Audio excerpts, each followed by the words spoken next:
আজকে 60 বছর ধরে যিনি চা দোকানে বসে বসে এখনো বুড়া হয়ে গেছে, এখনো রঙিন টেলিভিশনে নাটক সিনেমা দেখে, ওনার কি হবে? যে মহিলা আজকে 20 বছর ধরে 30 বছর ধরে বেপর্দা, আমার ওই মায়ের কি হবে?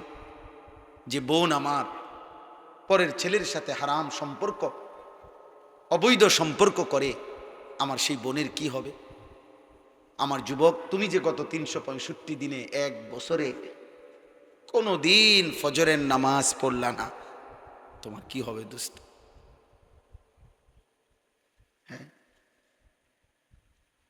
এই সময়ে যদি তোমার মৃত্যুর যন্ত্রণা শুরু হয়, হালাত কি হবে? বলো ভাইয়া, বলো ভাই। এরকম কয়টা উদাহরণ শুনবা? হযরত নূহ আলাইহিস সালাম 950 বছর যিনি দুনিয়ার হায়াত পাইছেন, ওই কিতাবে লিখছে, ওনার যখন মৃত্যুর যন্ত্রণা শুরু হয়েছে, ওনাকে জিজ্ঞেস করছে, হে নবী নূহ, গত 950 বছর পৃথিবীতে ছিলেন, আপনার কাছে কেমন লাগছে? কতটুকু সময় ছিলেন দুনিয়ায়? 950 বছর কি মামুলি কথা? নূহ আলাইহিস সালাম কি বলছে জানেন? নূহ আলাইহিস সালাম বলছে, শোনো, আমার মনে হচ্ছে একজন লোকের একটা ছোট্ট ঘর, একটা ছোট ঘর, যে ঘরের এদিক দিয়ে একটা দরজা, এন্দিয়া ঢুকে এন্দিয়া বাইর হয় আরেকটা দরজা দিয়া। উনি বলেন এই দরজা দিয়া ঢুকে এই দরজা দিয়া বাইর হইয়া মাঝখানে ঘরের এই জায়গাটুকু পার হইতে যে কদ্দুর সময়, উনি বলেন আল্লাহর কসম, মৃত্যু যন্ত্রণার এই মুহূর্তে গত 950 বছর আমার কাছে এমন মনে হইতেছে।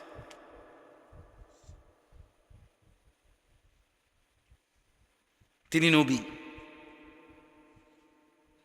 তিনি নবী, ওনার হালাত যদি এমন হয়, আমার কি হবে? আমাদের কি হবে? আমাদের কি হবে? আয় করিম, এজন্য দোস্ত তাফসীরে একটা উদাহরণ লিখছে, এই একটা উদাহরণ দিলে আপনি বুঝবেন। এবার বিপরীত অংশের উদাহরণ শুনেন। এই পৃথিবীতে ধরে নেন, ছেলেরা তোমরাও শোনো, কোনো একজন যদি বুঝে, এই পৃথিবীতে যদি কেউ, তাফসীরের মধ্যে লিখছে 900 বছর হায়াত পাইল। কয়শো বছর? এই 900 বছর সে আল্লাহর নাফরমানি করছে। ধরেন চুরি, ডাকাতি, জিনা, ব্যভিচার, মদ, জুয়া, নাচ, গান, সুদ, ঘুষ, হারাম, আল্লাহর নাফরমানিতে কাটাইছে, সেজদা দেয় নাই, বন্দেগী করে নাই। কিন্তু 900 বৎসরে কোনোদিন 1 সেকেন্ডের জন্য ওই কোনো দুঃখ কষ্ট পায় নাই। ধরে নেন একবারের জন্য একটু চোখের পানি পড়ে নাই তার, একটা কাঁটার আঘাতও তার কোনোদিন লাগে নাই, 1 সেকেন্ডের জন্য তার মনটা খারাপ হয় নাই, কোনো কষ্ট, কোনো যন্ত্রণা, কোনো দুঃখ তার হয় নাই। কয়শো বছরে? কিন্তু করছে কি? নাফরমান করছে কি? খোদার কসম তাফসীরে লিখছে, এই 900 বছর পরে আল্লাহর নাফরমানি করে এক বিন্দু দুঃখ যে পায় নাই, যেদিন তার মৃত্যু যন্ত্রণা শুরু হবে, মৃত্যু যন্ত্রণার প্রথম সেকেন্ড, 1 সেকেন্ডে আল্লাহর কসম এই 900 বছরের সুখ আর আনন্দ এই নাফরমান প্রথম সেকেন্ডেই ভুলে যাবে। দ্বিতীয় সেকেন্ডে যদি তারে বলা হয়, হে আল্লাহর বান্দা, দুনিয়ার জীবন তুমি কেমনে কাটাইছো, সে বলবে, আয় রব মাওলা, জীবনের সুখ কি জিনিস আমি কোনোদিন দেখি নাই, আনন্দ কাকে বলে মাওলা আমি দেখি নাই। আহ, কবরের আযাব আরো পরে তো বাপ, আজরাইলের জান কবজের কষ্ট, সেটা তো আরো পরে, এটাই আমি তর্জমা বললে আমার কথা শেষ হয়ে যাবে। এরপরে হাসরের ময়দানের কষ্ট, এটা তো আছেই, মিজানের পাল্লায় ওজনের কষ্ট, সেটা তো আছেই, ফুলসিরাত পার হওয়ার কষ্ট, সেটা তো আছেই, জাহান্নামের আযাবের কষ্ট, আগুনের কষ্ট তো আছেই দোস্ত। তাফসীরের মধ্যে আছে, ওই কিতাবের মধ্যে আছে, ইমাম কুরতুবীর কিতাব, ইব্রাহিম আলাইহিস সালাম আল্লাহকে, আজরাইলকে একদিন বলছিলেন, আজরাইল, নাফরমান পাপীর জান তুমি কেমনে কবজ করো, তোমার আকৃতি চেহারাটা তখন কেমন হয় আমার একটাবার দেখো। খোদার কসম আজরাইল বলছে, ইব্রাহিম নবী, আল্লাহ দোহাই আপনি আমার এটা দেখতে চাইেন না, আপনি পারতেন না সহ্য করতে। ইব্রাহিম আলাইসাল্লাম বললেন, না আমি দেখবই, তুমি আমারে দেখাও। তো হযরত ইব্রাহিম আলাইসাল্লামকে মালাকুল মউত আজরাইল বলল, হে নবী ইব্রাহিম, আমারে 30 সেকেন্ড সময় দেন, 1 মিনিট সময় দেন, আমি আপনার থেকে একটু আড়াল হব। আচ্ছা ঠিক আছে। একটু আড়াল হইয়াই 1 মিনিট বা 30 সেকেন্ড পরে আজরাইল আবার ফিরে আসছে ইব্রাহিম নবীর সামনে। আল্লাহর কসম, ওই নাফরমানের জন্য আজরাইলের যে আকৃতি আগুনে ভরা, সারা দেহে জাহান্নামের আগুন ধাউ ধাউ করে জ্বলতেছে, ওই চেহারা নিয়ে আজরাইল যখন ইব্রাহিম নবীর কাছে এসে দাঁড়াইছে, একটা চিৎকার দিয়া ইব্রাহিম নবী বেহুশ হয়ে গেছে। লম্বা সময় পরে যখন হুঁশ আসছে আজরাইলকে স্বাভাবিক সুরতে, তখন ইব্রাহিম নবী দেখে বলছে, মালাকুল মউত আজরাইল, কবরের কষ্ট, জাহান্নামের কষ্ট, হাসরের ময়দানের কষ্ট কোনো নাফরমান পাপীর জন্য লাগবে না।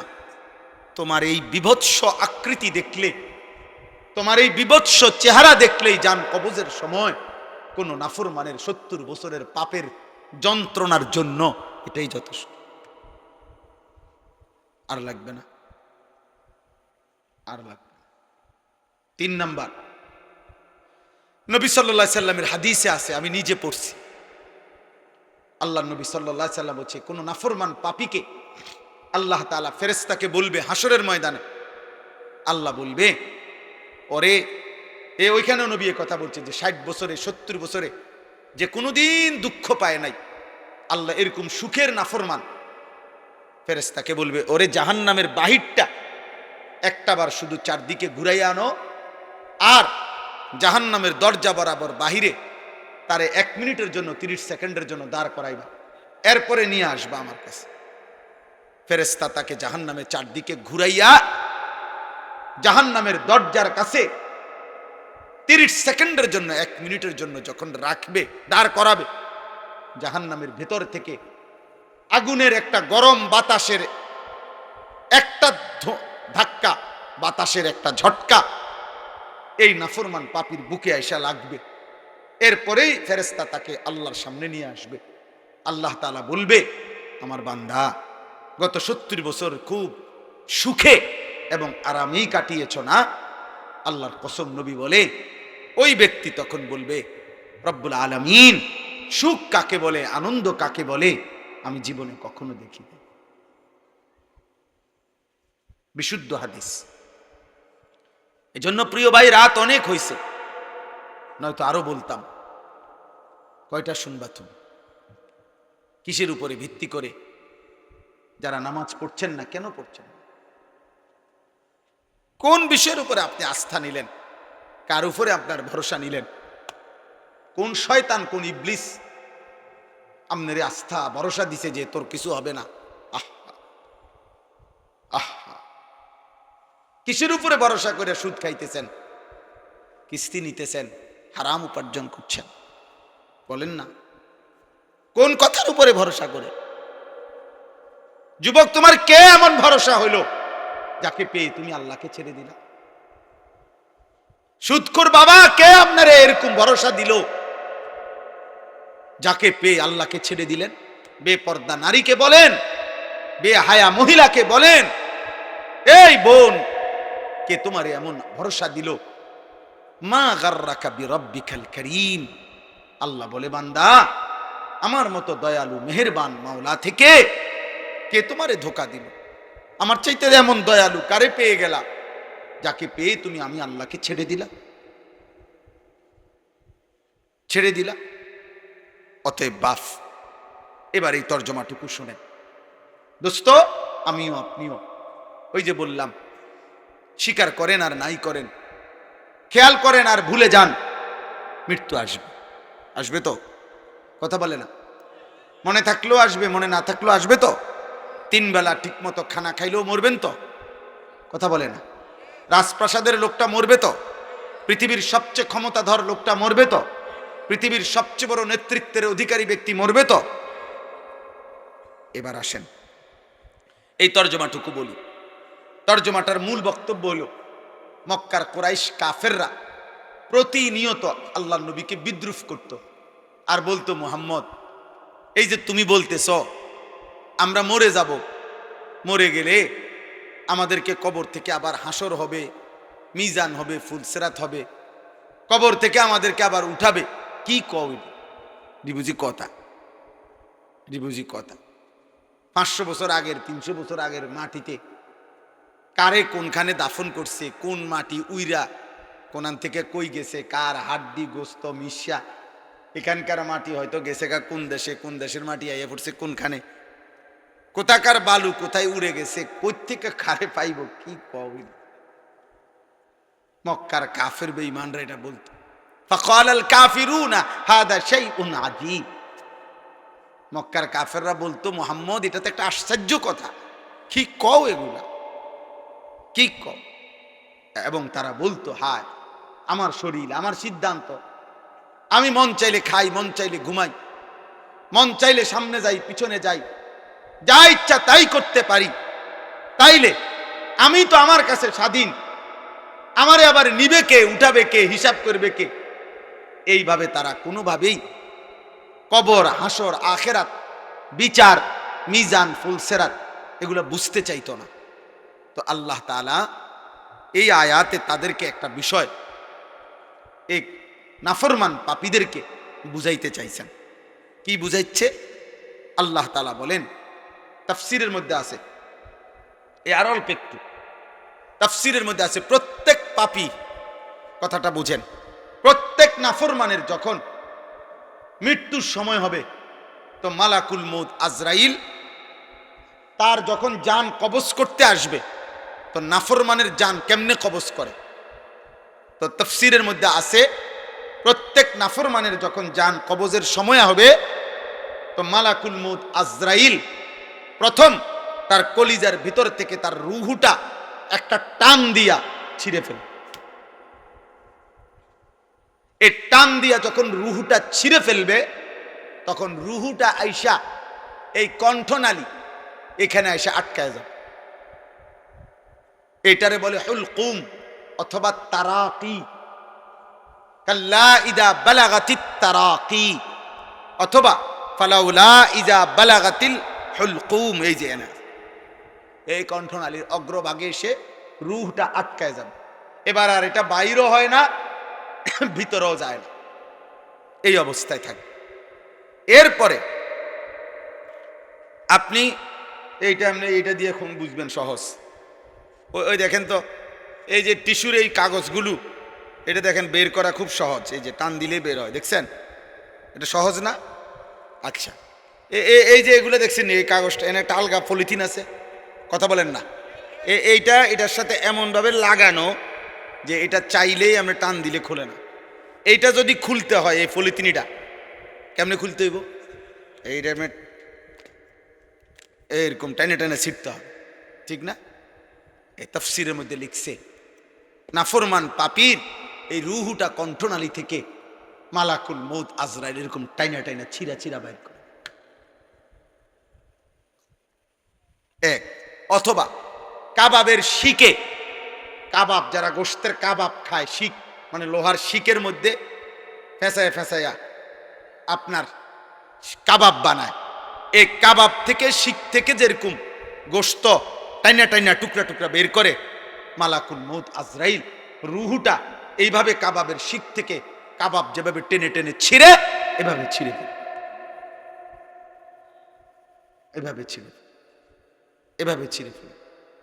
অথবা যদি কেউ বুঝে এরকম যে কোন ভিজা জিনিসের মধ্যে যদি তুলা ভিজা জিনিসের মধ্যে আটকাইয়া যায়, যেই তুলা এমনি স্বাভাবিকভাবে পড়তেছে না, তো এই তুলা যেরকম টাইনা টাইনা, ব্যান্ডিজের তুলা যেরকম টাইনা টাইনা ছিঁড়ে, খুদার কসম আল্লাহর নবী বলছে, নাফরমানের রূহটা আজরাইল এভাবে টাইনা টাইনা ছিঁড়বে, টেনে টেনে ছিঁড়বে। ফালাউলা ইজা বালাগাতিল হুলকুম। তো এবার আসেন এখানে, আল্লাহ তাআলা বলেন, এই নাফরমান পাপী তো এই মক্কার কুরাইশ কাফের বেঈমান মুশরিকদেরকে কিয়ামত পর্যন্ত আল্লাহ চ্যালেঞ্জ করছে যে এই কণ্ঠনালীর কাছে আইসা যখন রুহুটা আটকাইয়া যায় নাফরমানের, তখন নাফরমান তো ছটফট করে, তো তখন তার আত্মীয় স্বজন সব তো পাশেই বসে থাকে, তারা তাকায় তাকায়া দেখে।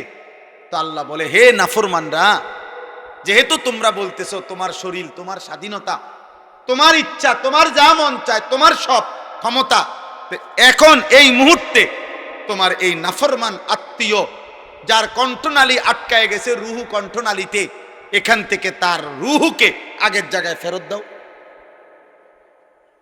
তুমি না বলে কইতেছো কবর হবে না, আখেরাত হবে না, মিজান ফুলসেরাত হবে না, তোমারে ফিরাবে কে, উঠাইবে কে কবর থেকে?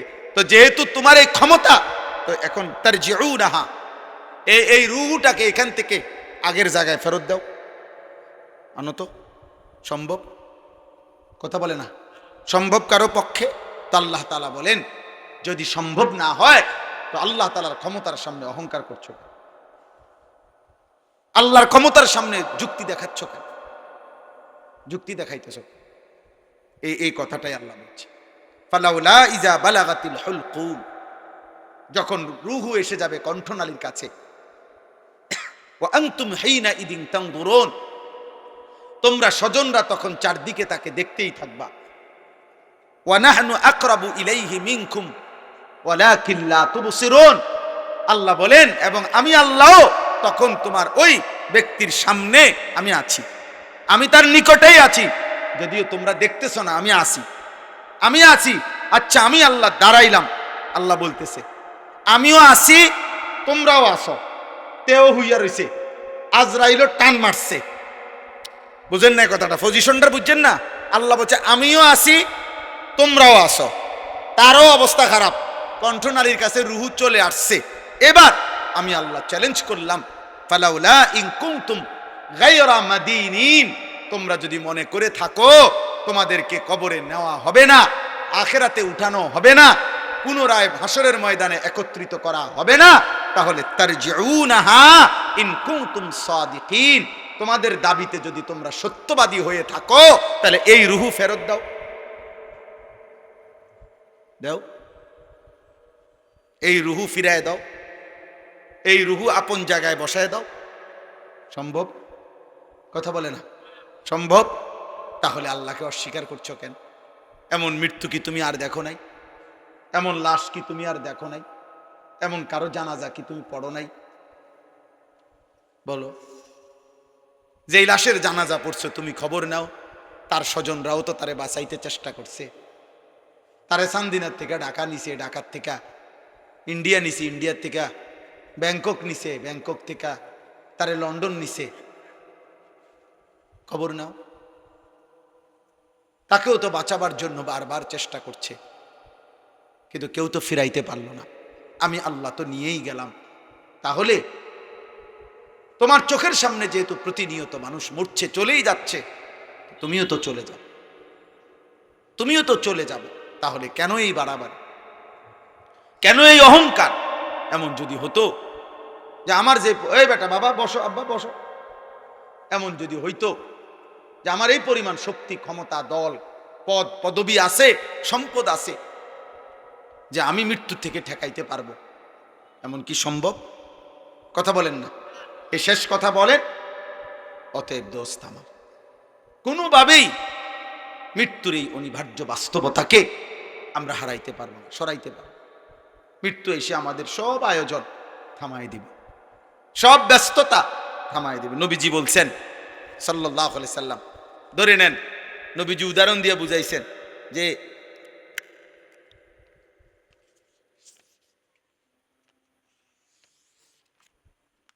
এরকম আগ দিয়া বুঝাইছেন নবীজি, যে এখানে দাঁড়িয়ে আছে মানুষ, এই পর্যন্ত এখানে তার বহু স্বপ্ন, আশা, আকাঙ্ক্ষা, আর এই মাঝখানে তার মৃত্যু।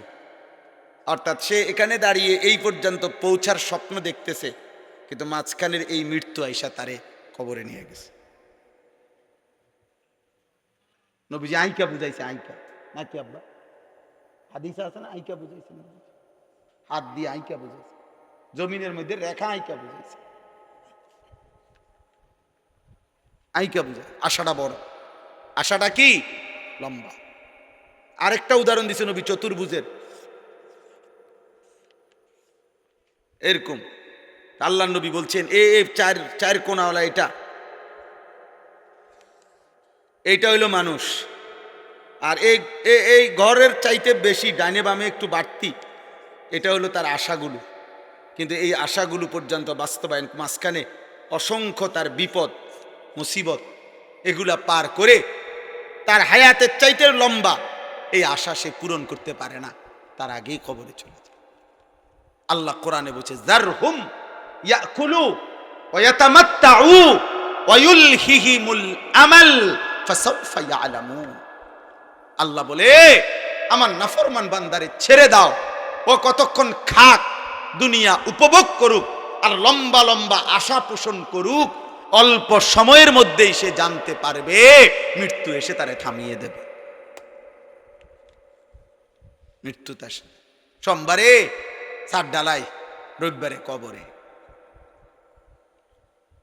একটা যুবক মনে করো, কিশোর, তুমি যে সকাল থেকে মনে করো রাত পর্যন্ত, রাত 2টা পর্যন্ত ধরে নাও হাঁটু সমান পানিতে বন্যার্ত মানুষের ত্রাণ দিলা, কিন্তু তুমি যে ফজরের নামাজও পড়লা না, জোহরও পড়লা না, আসরও পড়লা না, মাগরিবও পড়লা না, এশা পড়লা না, এটা কি করলে? এটা কি করলে?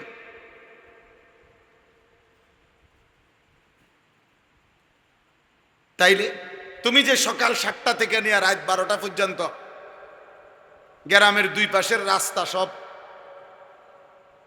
সাফ করে দিলা, কিন্তু জোহরও পড়লা না, আসরও পড়লা না, মাগরিবও পড়লা না, এশাও পড়লা না, এটা কি করলা? এই পদ্ধতি তোমারে কে শিখায়? তুমি তো প্রতি 3 মাসে রক্ত দাও, ধরে নাও, ভালো কাজ, কিন্তু তুমি সারা রাজ্যে মোবাইলে উলঙ্গ ছবি দেখো। তুমি যে একটা মেয়ের সাথে তোমার হারাম সম্পর্ক, একটা মেয়ের সাথে তোমার হারাম সম্পর্ক আজকে 1 বছর 3 বছর, তো তোমার ভালো কাজের কি অর্থ আছে? তুমি তো ব্যভিচারী। কোনো মেয়ের সাথে বিবাহ বহির্ভূত যার সম্পর্ক, ও তো জেনাকার, ব্যভিচার। যদি বলে আমি ওরে 3 বছরে একদিন হাত দিয়েও ছুঁই নাই, শুধু কথা বলছি, তুমি ব্যভিচারী। ওই মেয়েও ব্যভিচারী, তুমিও অসভ্য, ওই মেয়েও অসভ্য। তুমিও চরিত্রহীন, ওই মেয়েও চরিত্রহীন।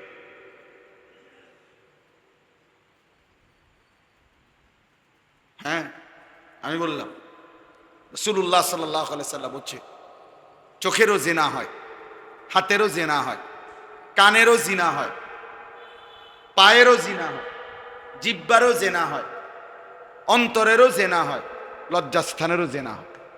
আর আল্লাহর নবী বলছেন লা ইয়াজনি জানি হিনা ইয়াজনি ওয়া হুয়া মুমিন, বুখারী মুসলিমের হাদিস।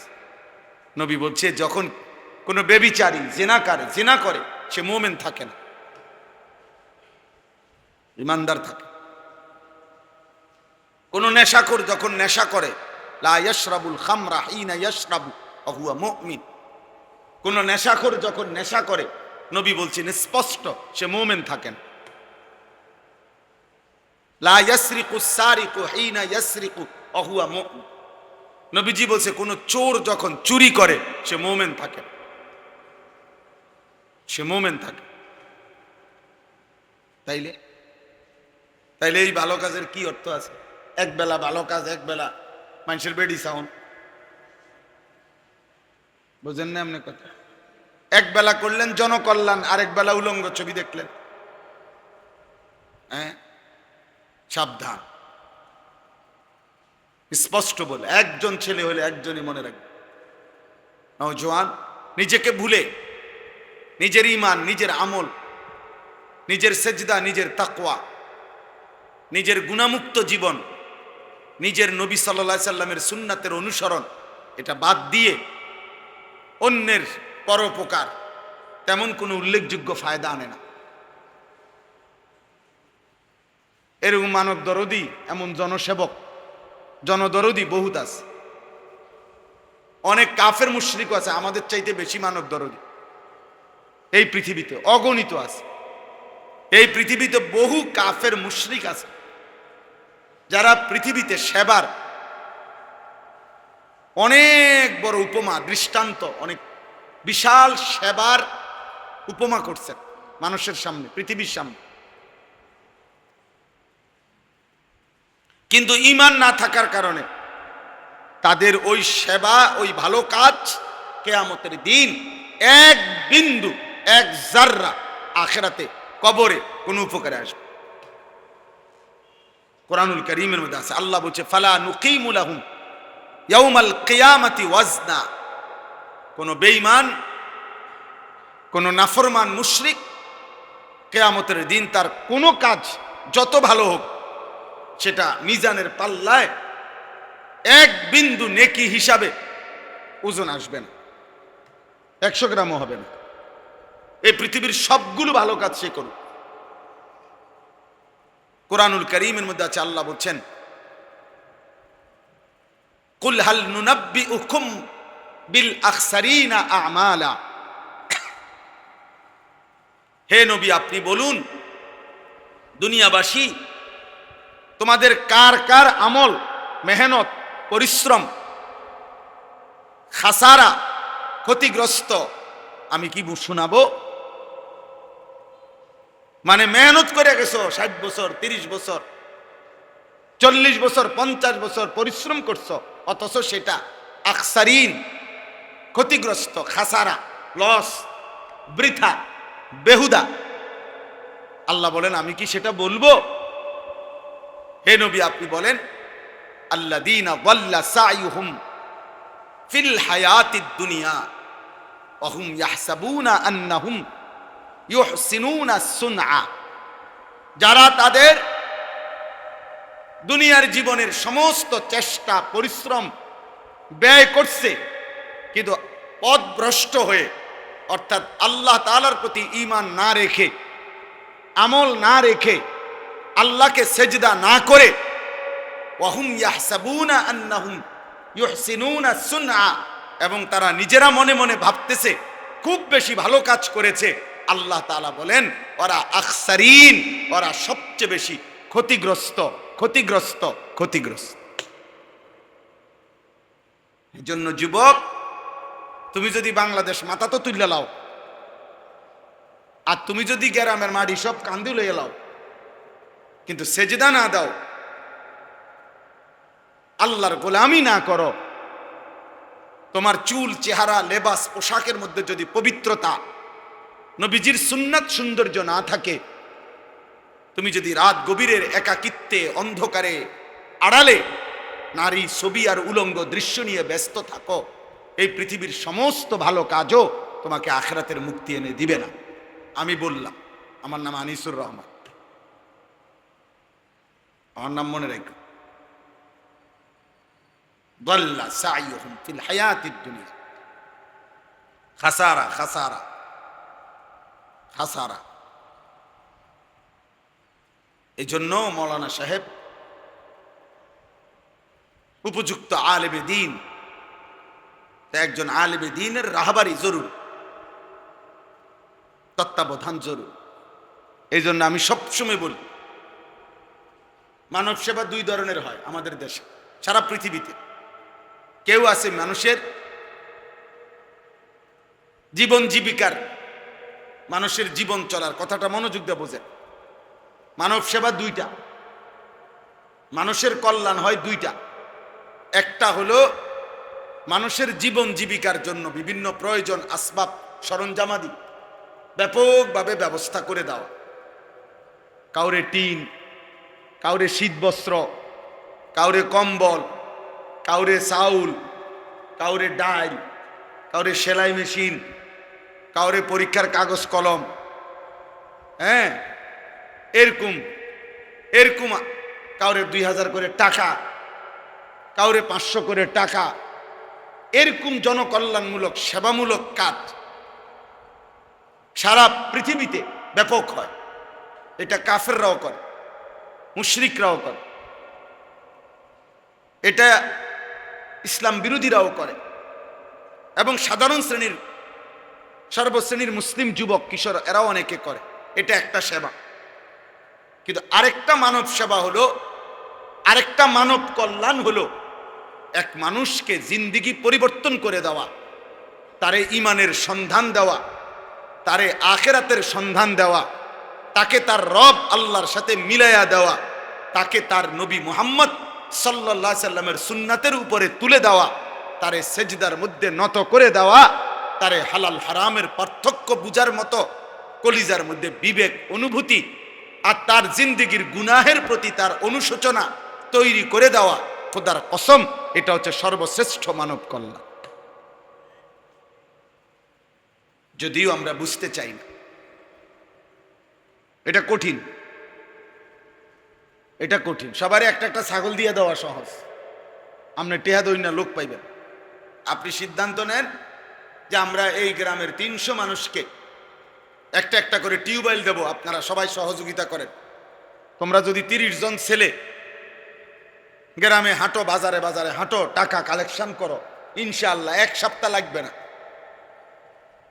প্রত্যেকের একটা একটা টিউবওয়েল দিতে পারবা, এটা সম্ভব। কিন্তু তোমরা এমন 30 জন ঘোষণা দাও যে আমরা এমন 30 জন কিশোর চাই, যুবক চাই, যে এক টানা 30 দিন, 40 দিন, 3 মাস, 6 মাস, 1 বছর লাগাতার ফজরের নামাজ জামাতের সাথে পড়বে, তো 1 বছর পরে বার্ষিক মাহফিলে তাকে পুরস্কৃত করা হবে, এমনটা মিলা কঠিন হয়েছে। বুঝছনি দোস্ত? টানা 6 মাস, 1 বছর নারী দেখবা না, ছবি দেখবা না, চোখ হেফাজত করবা, হারাম দৃশ্য, হারাম ছবি, নর্তকী, নাচ গান, রাস্তার বেপর্দা নারী, মেয়ে, নিজের সহপাঠী মেয়ে, তার সাথে কোনো অবৈধ হারাম সম্পর্ক করবা না, চোখ নামাইবা, এমন 1 বছর হেফাজত করবা, 6 মাস, 9 মাস, এটা কঠিন। কিন্তু এটাই দায়িত্ব, এটাই সবচেয়ে বড় কল্যাণ। কোন মানুষকে তার মালিকের সাথে জুড়ে দেওয়া, কোন মানুষকে আখেরাতের সন্ধান দেওয়া, কোন মানুষকে তার কবর মনে করায় দেওয়া, কোন মানুষের কলিজার ভিতরে আখেরাত পরকালের হালাল হারামের পার্থক্য বলে দেওয়া, বুঝায় দেওয়া, হৃদয়ে এই অনুভব আনা। এই ইসলাহি মাহফিল, এই দাওয়াত ও তাবলীগ, এই উলামায়ে কেরামের ওয়াজ মাহফিল, আউলিয়া পীর মুর্শিদ ওলামা আউলিয়াদের খানকার মেহনত, মসজিদ মাদ্রাসা, এই মেহনত, এই সবটার মাকসাদ এইটা, এক মানুষের জিন্দিগি বদলায় দাও। প্রতিটা মাহফিলের উদ্দেশ্য ইসলাহি মাহফিল, ইসলামী সম্মেলন, তাফসিরুল কোরআন মাহফিল, ওয়াজ ও দোয়ার মাহফিল, বার্ষিক মাহফিল, প্রতিটা মসজিদের মাহফিল, প্রতিটা মাদ্রাসার মাহফিল, প্রতিটা নুরানি মাদ্রাসা, প্রতিটা হাফিজি মাদ্রাসা, প্রতিটা কওমি মাদ্রাসা, প্রতিটা খানকা, প্রতিটা আল্লাহওয়ালা বুজুর্গদের ইসলাহি মেহনত, জিকির, তসবিহ, তেলাওয়াত, এই সব কিছুর মাকসাদ এক মানুষের জিন্দিগি পরিবর্তন করে দুনিয়া থেকে বিমুখ করে আখিরাতমুখী করা এবং তারে তার মৃত্যু পরবর্তী জীবন সুন্দর করার জন্য প্রস্তুত করে দাও। এটাই হলো মেন কাজ, প্রথম কাজ। এই জন্য আমি সব সময় বলি, প্রত্যেক ফাউন্ডেশন, আমি ব্যক্তিগতভাবে কিশোর যুবকদের, নওজওয়ানদের এই সমস্ত কাজে খুব উৎসাহী। নিজেও আমার অসংখ্য আলহামদুলিল্লাহ সারা বাংলাদেশে নওজওয়ানদের সাথে আমার সম্পর্ক আছে। কিন্তু আমার কথা হলো কাজকে 2টা ভাগ করতে হবে, 2 ভাগে কাজ করতে হবে। 1 ভাগে প্রত্যেক মিটিংয়ে এটা বুঝাইয়ে দিতে হবে যে আমরা মানুষের, ছেলেদের, সর্বশ্রেণীর মানুষের জীবন গঠনমূলক কাজ কি কি আমাদের, আর সেবামূলক কাজ কি কি আমাদের। হুজুর কই, হুজুর কই, যে হুজুরের মেন জিম্মাদার কেন? হুজুর আপনাদের এই ফাউন্ডেশন যে জিম্মাদার কে? আপনি না আসেন। এই বাকি ছেলেরা তোমরা আসো। অর্থাৎ অনেক কাম করছি আমরা, এটা বললে হবে না, সুনির্দিষ্টভাবে এটা বুঝাই দিতে হবে যে আমরা জীবন গঠনমূলক, মানে একটা মানুষ কিভাবে আল্লাহ চিনবে, আখেরাত চিনবে, নবীজি সাল্লাল্লাহু সুন্নাত অনুসরণ করবে, হালাল হারাম মেনে চলবে, পাক নাফাক মেনে চলবে, একটা মানুষের নামাজ কিভাবে শুদ্ধ হবে, সূরা কেরাত কিভাবে শুদ্ধ হবে, একটা নারী কিভাবে পর্দানসীন হইতে পারে, কিশোর যুবক এই ছেলেগুলো কিভাবে ফজরের নামাজ হইতে পারে, পড়তে পারে, এদের চরিত্র কিভাবে হেফাজত হইতে পারে, এই ছেলেগুলোর চুল কিভাবে নবীজির সুন্নাত মোতাবেক হইতে পারে, এদের কথাবার্তার মধ্যে কিভাবে ইসলামের রং আসতে পারে, এই বয়স্ক বাপ চাচা যেগুলো বুড়া মানুষ অথচ বছরের পর বছর সাদোয়ানে বইয়া বইয়া বিড়ি খায় আর গপ মারে, এই বুড়াগুলারে কেমনে ফিরানো যায় যে চাচা শেষ বয়স সাদোয়ানের জন্য দেয় নাই, বিড়ি খানার জন্য দেয় নাই, গপ মারণের জন্য দেয় নাই, গিবত শেখায়ত গালিগালাজ করার জন্য আপনারে শেষ বয়স দেয় না। আজকেও আমার একজনে বলতেছে, হুজুর বুড়া মিয়া সকাল ফজরের পর থেকে রাত যদি 12টা পর্যন্ত থাকে তে বেটা সারাদিন শুধু গালিগালাজ করে। কি গাইল্লায়, কেন গাইল্লায়, কারে গাইল্লায় কেউ জানে না। এমন অসভ্য, এমন খারাপ, আশ্চর্য। বুড়া মানুষও যদি এমন হয় তো এই সমাজের পরিবর্তন হবে কেমন? 60 বছর বয়স্ক চাচাও যদি বিড়ি খায় তো এই মানুষ বদলাবে কেমনে? 60 বছর বয়স্ক চাচাও যদি কথায় কথায় গালিগালাজ করে তো এই আখলাক ছেলেরা শিখবে কার থেকে? 60 বছর বয়স্ক মানুষও যদি প্রত্যেক দিন চা দোকানে রঙিন টেলিভিশনে নর্তকী দেখে, নাচ গান নাটক সিনেমা দেখে তো যুবকদের লজ্জা আসবে কোত্থেকে, কিশোরদের লজ্জা আসবে কোত্থেকে বলে? এই জন্য এই সবার 1 থেকে 15 বছর বয়স যাদের বয়স, এদের পরিবর্তন কি হবে? 15-র পর থেকে 40 বছর যাদের বয়স, এই 25 বছর, এটা হলো নওজোয়ান, কিশোর, যুবক, পূর্ণ শক্ত সামর্থ্য। এই 25 বছর ওয়ালাদের পরিবর্তনে কি কি করণীয়? 40 থেকে বৃদ্ধ, মানে একের বুড়া, 600 বছর হোক আর 900 বছর হোক বয়স, বুঝলেন নাই? এদের পরিবর্তন হবে কিভাবে? ভাগ করতে হবে। ভাগ করে সুনির্দিষ্টভাবে লিখতে হবে যে আমরা 1 থেকে 15 বছর বয়সী শিশু কিশোরের জন্য আমাদের কর্মসূচি এই, 16 থেকে 40 যুবকদের জন্য আমাদের কর্মসূচি এই, 40 ঊর্ধ্ব বৃদ্ধদের জন্য, বৃদ্ধ মানে মৃত্যু পর্যন্ত মানুষ যারা, তাদের জন্য আমাদের কর্মসূচি এই। দেখবেন ইনশাআল্লাহ বরকত, অল্প দিনে কাজ হবে। সুনির্দিষ্ট, মানে একটা হলো জীবন গঠন, গুনাহ থেকে ফিরানো। আল্লাহ নবী সাল্লাল্লাহু আলাইহি ওয়াসাল্লাম বলছেন, লাল্লাহু আশাদ্দু ফারাহান বিতাওবাতি আবদিহি, আল্লাহ তাআলা সবচেয়ে বেশি খুশি হয়, নবীজি বলছেন, আল্লাহর কোনো বান্দা যখন গুনাহ ছেড়ে তওবা করে আল্লাহর দিকে ফিরে আসে, আল্লাহ সবচেয়ে বেশি খুশি হয়। তো খুশি হইলে আল্লাহ কি করে?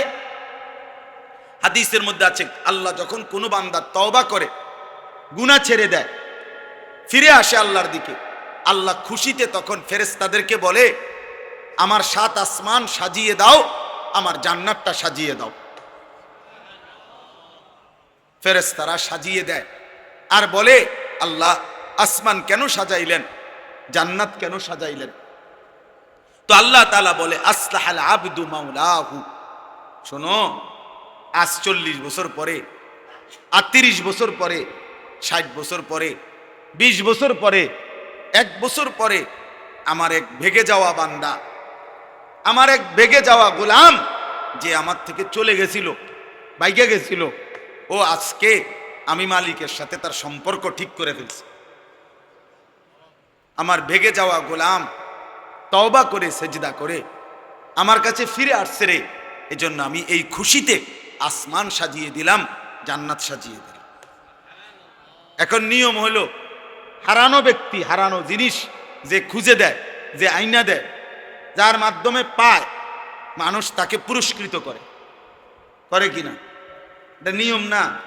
যেই কোনো মানুষের বিবেকের দাবি তো এটা, যে হারানো মাল পাইয়া দিলে, হারানো সন্তান খুঁজে দিলে, হারানো জিনিস পাইয়া দিলে যে এনে দিছে তারে মানুষ কিছু দেয় কিনা?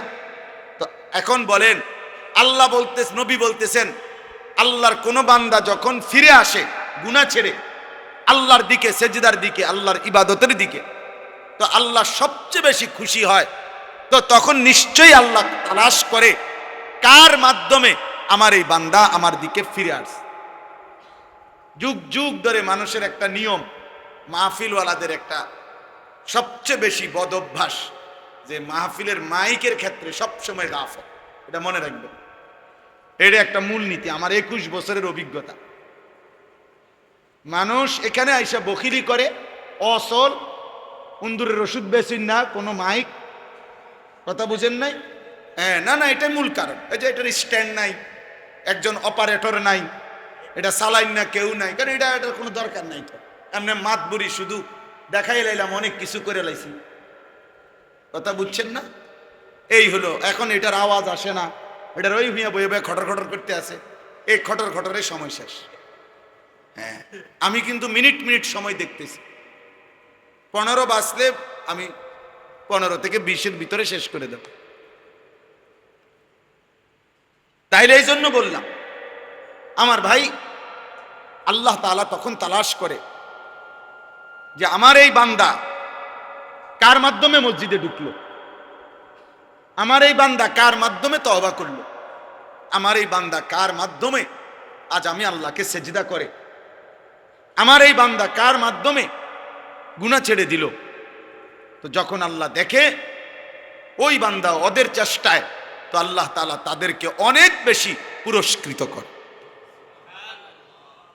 এই জন্য নবীজি সাল্লাল্লাহু আলাইহি সাল্লাম বলছেন, যে কাউকে কল্যাণের দিকে ডাকে, নেকের দিকে ডাকে, গুনাহমুক্ত জিন্দিগির দিকে ডাকে, আল্লাহর ইবাদতের দিকে ডাকে, হেদায়েতের দিকে ডাকে, খোদার কসম নবী বলছে আল্লাহ তাকে, ওই যত লোক তার ডাকে সাড়া দিল, তাদের সমস্ত নেক আমলের সমপরিমাণ নেকি আহ্বানকারীকে 100 আল্লাহ দিয়ে দেয়। তাহলে মানুষকে প্রথম ডাকতে হবে আল্লাহর দিকে, হেদায়েতের দিকে, কল্যাণের দিকে, কল্যাণের দিকে। এই জন্য দাওয়াত ও তাবলীগের এত বরকত হলো কেন? পৃথিবীতে আর সারা বিশ্বব্যাপী ত্রাণ দেয় এমন কোন, একসাথে সারা পৃথিবী উপকৃত হইতেছে এমন কোন ত্রাণ দেয় না সংগঠন নাই। কোন কোন অঞ্চলে হইতেছে, কিন্তু মানুষকে আল্লাহর দিকে ডাকায়, আল্লাহর দিকে ফিরায়, গুনাহ থেকে ছাড়ায়, এই কাজটা করে তাবলীগওয়ালারা, দাওয়াত ও তাবলীগ। ফলে আল্লাহ তাআলা আজকে 100 বছর লাগে নাই, তার আগেই আল্লাহ তাআলা সারা পৃথিবীর রন্ধ্রে রন্ধ্রে, কোনায় কোনায়, গলিতে গলিতে, পৃথিবীর যেখানে মানুষের অস্তিত্ব আছে সেখানে দাওয়াত ও তাবলীগের অস্তিত্ব আছে। জানেন এটা? এই 2-4 জন গ্রামের বিরোধিতাকারী ইতান দিয়ে কিচ্ছু আইবে, হ্যাঁ, এগুলো গণনের টাইম নেই। সাদওয়ানের 2-1 জনের কথা, তাবলীগওয়ালারা কি করে, অমুকওয়ালারা কি করে, আমনের এই সমস্ত কথা শুনবার টাইম তো নয়। আমনের কথা আপনি কইবেন, আপনি বিড়ি খান আর গপ মারেন, আপনি তো কামে গীবত করা, শেকায়েত করা, কাজে এইগুলো দিয়ে কিচ্ছু অসুবিধা নেই। এই সমস্ত 2-1 জনের সমালোচনা, বিরোধিতায় সূর্য অস্বীকার, সূর্য উঠলে চোখ বন্ধ করলে তাই বলে সূর্য চলে যায় না, যে যাক এই লোকটা যেহেতু সূর্যের আলোটা পছন্দ করতেছে না, আমি সরে যাই, এটাই তো সূর্যের নিয়ম। চাঁদ উঠলে কারো অপছন্দ লাগলে চাঁদ সরে যায় না, না, আল্লাহর দ্বীন আগাইয়েই যায়, দ্বীনের কাজ এগিয়েই যায়। ইখলাস থাকলে, তাকওয়া থাকলে এটা কেউ থামাইতে পারে, কেউ থামাইতে পারে, কেউ না। এই জন্য প্রিয় ভাই, প্রিয় বাবা, সবাইকে বলি, বয়স্ক বাবা যারা আছেন, আপনারা আপনাদের সন্তানদেরকে ইমানের দিকে আগায় দেন, ইসলামের দিকে আগায়। আমি সেদিনও এক জায়গায় বাগমারা এক মাহফিলে এটা বলছি, বয়স্কদেরকে বলছি যে চাচারা, বাবারা, কিশোর যুবক যদি আল্লাহর দিকে ফিরে আসে, সামান্য এক বিন্দুও যদি একটা ওয়াজে করাইতে আসে, একটা মাহফিলে লেগে কষ্ট করেন, আপনারা তারে বাধাগ্রস্ত করেন না, বরং তারে আরেকটু উৎসাহ দিয়া সামনের দিকে আগায় দেন। একটু ভালো কাজ করার মতো লোকেরও, যুবকেরও আজ বড় অভাব, গুনার দিকে ডাকে। প্রতিদিন এই ঢাকা চট্টগ্রাম মহাসড়কে কক্সবাজার পর্যন্ত একেবারে প্রত্যেক দিন দিনে রাতে শত শত ছেলে মোটর সাইকেলে করে প্রত্যেক দিন উপযুক্ত একটা একটা মেয়ে পিছনে বসাইয়া কক্সবাজার যায়। নতুন ফ্যাশন হইল, একটা মোটর সাইকেলই সম্বল, একটা মেয়েই সম্বল, একটা মোবাইলেই সম্বল। আর ঘুমাইবার জন্য, রাত কাটাইবার জন্য এই ছেলে মেয়েদের কোনো হোটেলও লাগে না। প্রত্যেকের মোটর সাইকেলের পিছনেই এরকম ছোট তাবু আছে, মানে এগুলা মশারির মতো, এগুলা দিয়ে এখানে শুয়ালায়, এখানেই জিনা, এখানেই ব্যভিচার, এখানেই রাত কাটায়, এখানেই অসভ্যতা করে, আবার যার যখন মন চায় আবার ফিরে চলে যায়। এই হলো নওজোয়ানের হালাত। এই হলো সমাজের হালাত। পথে পথে জীবন, রাস্তায় রাস্তায় জীবন, রাস্তাতেই হারাম সম্পর্ক। হ্যাঁ, ছেলে পেলেদের চুল চেহারা দেখলে দেখেন না, মনে হয় যেন আফ্রিকার জঙ্গলের প্রাণী, আফ্রিকার জঙ্গল থেকে বের হয়ে আসছে। কে তার আব্বা, কে তার মা, তার ধর্ম কি, তার কোনো আল্লাহ আছে কিনা, তার কোনো নবী আছে কিনা চিনাও যায় না। জিজ্ঞাসা করে দেখেন যে বাবা, কোন যুক্তিতে তুমি এই চুল পছন্দ করলা? অপদার্থ বলতেও পারবে, এর পিছনে যুক্তি তো থাকবে। হ্যাঁ, আমি এই টুপি পরি, এটার পিছনে একটা যুক্তি আছে আমার। হাকিমুল উম্মত মুজাদ্দিদুল মিল্লাত হযরত মাওলানা শাহ আশরাফ আলী থানভী রাহমাতুল্লাহ আলাইহি, এই পৃথিবী বিখ্যাত বুজুর্গ ছিলেন, ওনার অনুসারীরা এই টুপি পরে। আমার ঢালকানগর হজরত বাংলাদেশের শত শত হাজারো লাখো আলেমদের শায়েখ, পাবলিকের না শুধু, হাজার হাজার আলেম, বড় বড় বুখারী মুসলিম পড়ায়, এরকম শীর্ষ বুজুর্গ আলেম এর পীর যিনি আরেফ বিল্লাহ কুতুবে আলম হজরত মাওলানা শাহ আব্দুল মতিন বিন হুসাইন হজরত দামাত বারাকাত, ওনার টুপি এরকম। তো আমি কথার কথা এটা একটা যুক্তি দিলাম যে আমার একটা পয়েন্ট, তোমার চুলের বাবা তুমি কও, এটা কোনো মানুষের চুল না, জঙ্গলির চুল না, না কোনো কিছু করার না। আমি হেরে জিজ্ঞাসা করে এরম বাকি ছেলেদেরকে জিজ্ঞাসা করে, আহা কে বাবা কে, তাকানের কিছু না, এটা তাকানের কিছু।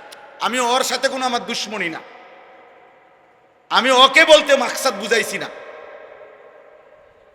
বুঝাচ্ছি বাকি সবাই রে। এটা বোঝা উচিত, এটা বোঝা উচিত। এই সমাজের বাকি মানুষগুলো, বুড়া মিয়ারা, চাচাগুলো, বাপগুলা অবসর পাইলেই বসে বসে বিড়ি খায়, অবসর পাইলেই চা দোয়ানে গপ মারে, অবসর পাইলেই চা ফান খায়, অবসর পাইলেই চা খায়, অবসর পাইলেই বেহুদা কথায় ঘন্টার পর ঘন্টা নষ্ট করে। অথচ ওদের চোখের সামনে ওদের ছেলে, ভাতিজা, ভাগিনা, নাতি সব নষ্ট হয়ে যায়, ওরা মাতেও না, কথাও বলে না, একটু পরামর্শও করে না। আমাদের ওই কুমিল্লা কোটবাড়ি বিশ্ব রোডের পরে একটা জায়গা আছে বলরামপুর, ওইখানে একটা সমিতি আছে, দিদার সমিতি। এই এশিয়া মহাদেশের মধ্যে, বাংলাদেশ না, গোটা এশিয়া মহাদেশের মধ্যে সপ্তম, খুব সম্ভব সপ্তমে হবে। মানে এশিয়া মহাদেশের মধ্যে প্রথম 10টি সমিতি সারা পৃথিবীতে বিখ্যাত যে সমিতি, এর মধ্যে এটা একটা, এই কুমিল্লা দিদার সমিতি। এই সমিতিটা শুরু করছে 10 জন রিক্সার ড্রাইভার। 10 জন রিক্সার ড্রাইভার একবার সিদ্ধান্ত নিছে, আজ থেকে অনেক আগে, যে আমরা যদি প্রতিদিন 1 কাপ চার কম খাই, ওই 1 কাপ চারটা, মনে করেন আজ থেকে 50 বছর আগে, 70 বছর আগে তো 1 কাপ চার টাকা যদি আমরা 10 জনে জমাই প্রতিদিন, তাহলে তো আমরা একটা কিছু করতে পারি। এই 10 জন রিক্সার ড্রাইভার তাদের 1 কাপ চায়ের টাকা প্রতিদিন জমা করে এই সমিতিটা শুরু করছে। আজকে সেটা এশিয়া মহাদেশের শ্রেষ্ঠ সমিতির একটা। তাহলে 10 জন রিক্সার ড্রাইভারও একটা বড় কিছু করে ফেলছে। তা আমাগো এক সাদওয়ানে 10-20 জন বুড়া মানুষ বইয়া বইয়া গপ মারে। এরা যদি কমপক্ষে বলতো কি আমগো গ্রামের ছেলেগুলো যে একদিনও ফজরের নামাজ পড়ে না, এর জন্য আমরা কি কিছু করতে পারি না? কি কোনো সম্ভব না ওনাদের? একজন বয়স্ক লোক যদি একটা ছেলেকে নামাজের কথা বলে, ওই ছেলে কি বয়স্ক চাচারে ঘুষি দিব? কথা বলেন না কেন?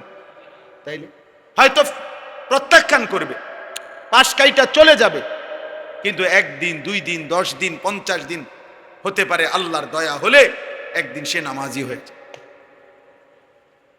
নামাজি হয়ে যাবে। এই জন্য বাবা, জওয়ান বুড়া কিশোর যুবক সবাইকে বলি, বাপ আমি যে আয়াত পড়ছি এই আয়াতের বক্তব্য এটাই, একটা কথাই বলার জন্য। আল্লাহ তাআলা 2টা কসম করে পৃথিবীবাসীকে বলছে। আল্লাহ বলছে, শোনো, আমি রব্বুল আলামিন যেই কলমের মাধ্যমে আমি আল্লাহ সমস্ত সৃষ্টি জগতের তাকদীর লেখাইছি, তাকদীর একটা কলম দিয়ে, কুদরতি কলম।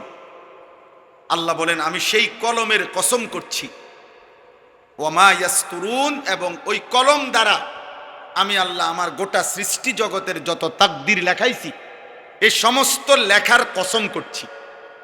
2টা কসম করে আল্লাহ বলেন, বন্ধু আমি পৃথিবীবাসীর সামনে কিয়ামত পর্যন্তের জন্য আমি আল্লাহ কসম করে বলতেছি, আপনি নবীকে আমি আল্লাহ সর্বশ্রেষ্ঠ, সুউচ্চ, সুমহান, উত্তম চরিত্র, উত্তম আদর্শ, উত্তম আখলাক, উত্তম সৌন্দর্য দিয়ে পরিপূর্ণ করেই আমি আল্লাহ আপনাকে পাঠিয়েছি। রূপে বলেন, গুণে বলেন, আখলাকে বলেন, চরিত্রে বলেন, আচরণে বলেন, অভ্যাসে বলেন, চেহারায় বলেন, রঙে বলেন, ঢঙে বলেন, আপনি শ্রেষ্ঠ, আপনি শ্রেষ্ঠ। আপনার কথাও সুন্দর, হাসিও সুন্দর, আপনার চেহারাও সুন্দর, চুলও সুন্দর, আপনার চোখও সুন্দর, নাকও সুন্দর, আপনার হাঁটাও সুন্দর, ঘুমও সুন্দর, আমি আল্লাহ বানাই দিছি। পৃথিবীবাসীকে বলেন, আমি আল্লাহ চ্যালেঞ্জ করলাম 63 বছরের আপনার জীবনে পৃথিবীর কেউ 1000 লক্ষ বার গবেষণা করে প্রমাণ করুক যে আপনার চরিত্রে, আপনার চলাফেরায়, আপনার উঠা বসায়, আপনার দেহের কোনো অঙ্গে, কোনো কিছুতে এক বিন্দু, একটি ত্রুটি, একটা দাগ বসাইতে পারবে? একটা লাল কলমের দাগ আপনার 63 বছর আমি পৃথিবীবাসীর সামনে দিলাম, যে কেউ ইচ্ছা করলে 1000 রাত না, পৃথিবীর 800 কোটি মানুষ একসাথে হইয়া আপনার জীবনের উপরে, আপনার চলাফেরার উপরে, আপনার আখলাকের উপরে একটা দাগ বসাক, আমি চ্যালেঞ্জ করি। আজ 1450 বছর পর্যন্ত কেউ পারে না। কোন কাফেরও না, মুশরিকও না, কোন বেঈমানও না, কোন ইহুদি, কোন খ্রিস্টান, কোন হিন্দু, কোন বৌদ্ধ, কোন নাস্তিক, কোন মুরতাদ আজ পর্যন্ত নবীজির আখলাক, চরিত্র, চুল, চেহারা, দাড়ি, লেবাস, পোশাক, কথাবার্তা, আচরণ, উচ্চারণ এর ব্যতিক্রম আরেকটা সুন্দর, এটা যুক্তি দিয়া, দলিল দিয়া, গবেষণা দিয়া প্রমাণ করছে এমন নাই, পারেই না, নাই, এমন নাই। এটা হলো বড় কথা। ওয়া ইন্নাকা লাআলা খুলুকিন আযীম। আমার বলার উদ্দেশ্য হলো, ওই যে এখানে যে বইগুলো পুরস্কার দিছে, এই বইগুলো অনেক সুন্দর বই, এই জন্যই আয়াতগুলা পড়ছে।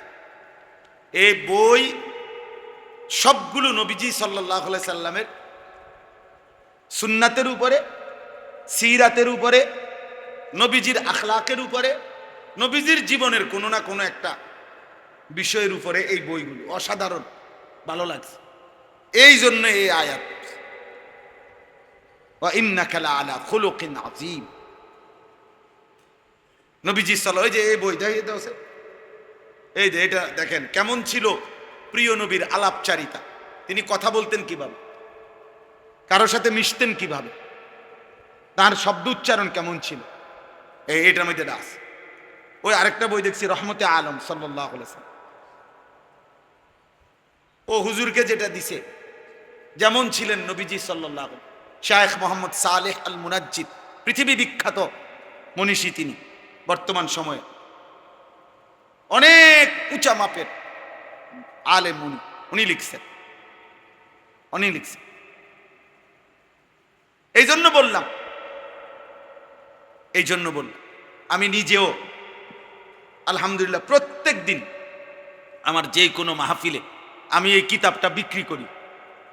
এর সাথে মিলছে, আজকে ভাল লাগছে। এই জন্য তালিমুস সুন্নাহ এই বইটার নাম, প্রায় 600 পৃষ্ঠা ব্যাপী, 600 পৃষ্ঠার বেশি, বাংলা ভাষায় আমাদের প্রিয় নবী সাল্লাল্লাহু আলাইহি ওয়াসাল্লামের জীবনের একেবারে বিন্দু বিন্দু সুন্নাত, নবীজির পুরাটা জীবনে প্রতিটা কাজ তিনি কিভাবে করতেন এর বিস্তারিত দলিল সহ প্রামাণ্য, কি কি সুন্নত এবং আদাব, এগুলো এটার মধ্যে আছে। এই ভারতীয় উপমহাদেশের একজন বড় বুজুর্গ ছিলেন মুহিউস সুন্নাহ হযরত মাওলানা শাহ আবরারুল হক রহমতুল্লাহ আলাইহি।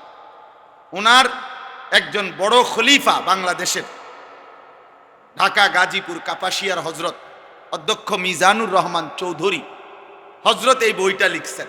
অনেক বড় বুজুর্গ, বাংলাদেশের বড় বড় আলেমের শায়েখ উনি।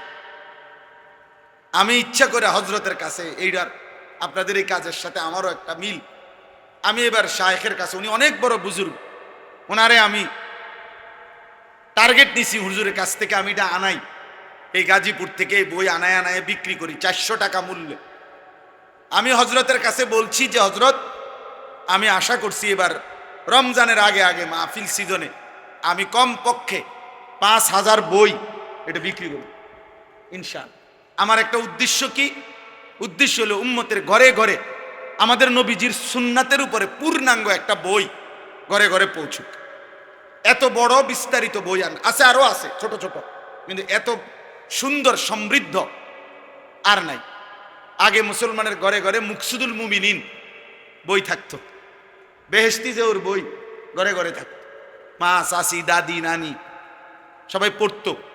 এরকম একটা বই আমাদের এই সাদা গাড়িতে আছে, আপনাদেরও ভালো লাগলে কিনবেন, 400 টাকা মূল্য, খুব সুন্দর, অনেক সুন্দর।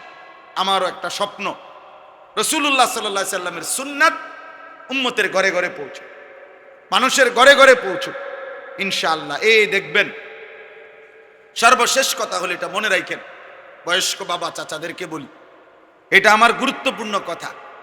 এই জেনারেশন, এখনকার যারা কিশোর, এখনকার যুবক, একটা সূক্ষ্ম কথা মনে রাখবেন, এই প্রজন্মকে বাধা দিয়ে আটকায় রাখা যায় না, এটা একটা গুরুত্বপূর্ণ বিষয়।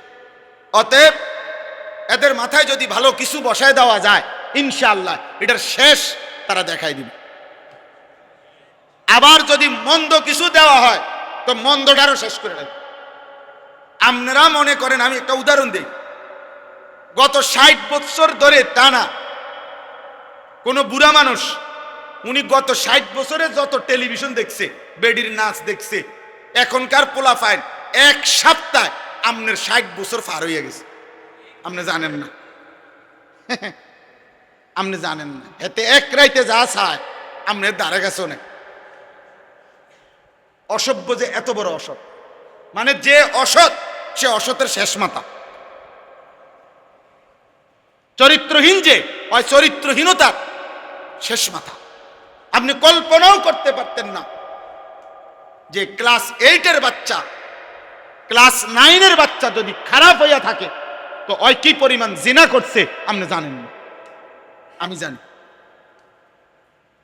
বুঝেন, ঢাকা শহরে বর্তমানে সবচেয়ে বড় আতঙ্কের নাম হলো 14-15 বছর 12 বছরের সন্ত্রাসী কিশোর গ্যাং।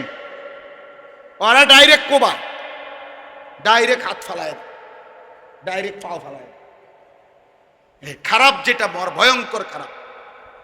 আবার আলহামদুলিল্লাহ যেই সমস্ত ছেলেরা আল্লাহর দিকে ফিরতেছে, এরাও আলহামদুলিল্লাহ রাত নাই দিন নাই, এই 18, 20, 25 বছরের যুবক কিশোর দিবা নিশি আল্লাহর দ্বীনের জন্য মেহনত করতেছে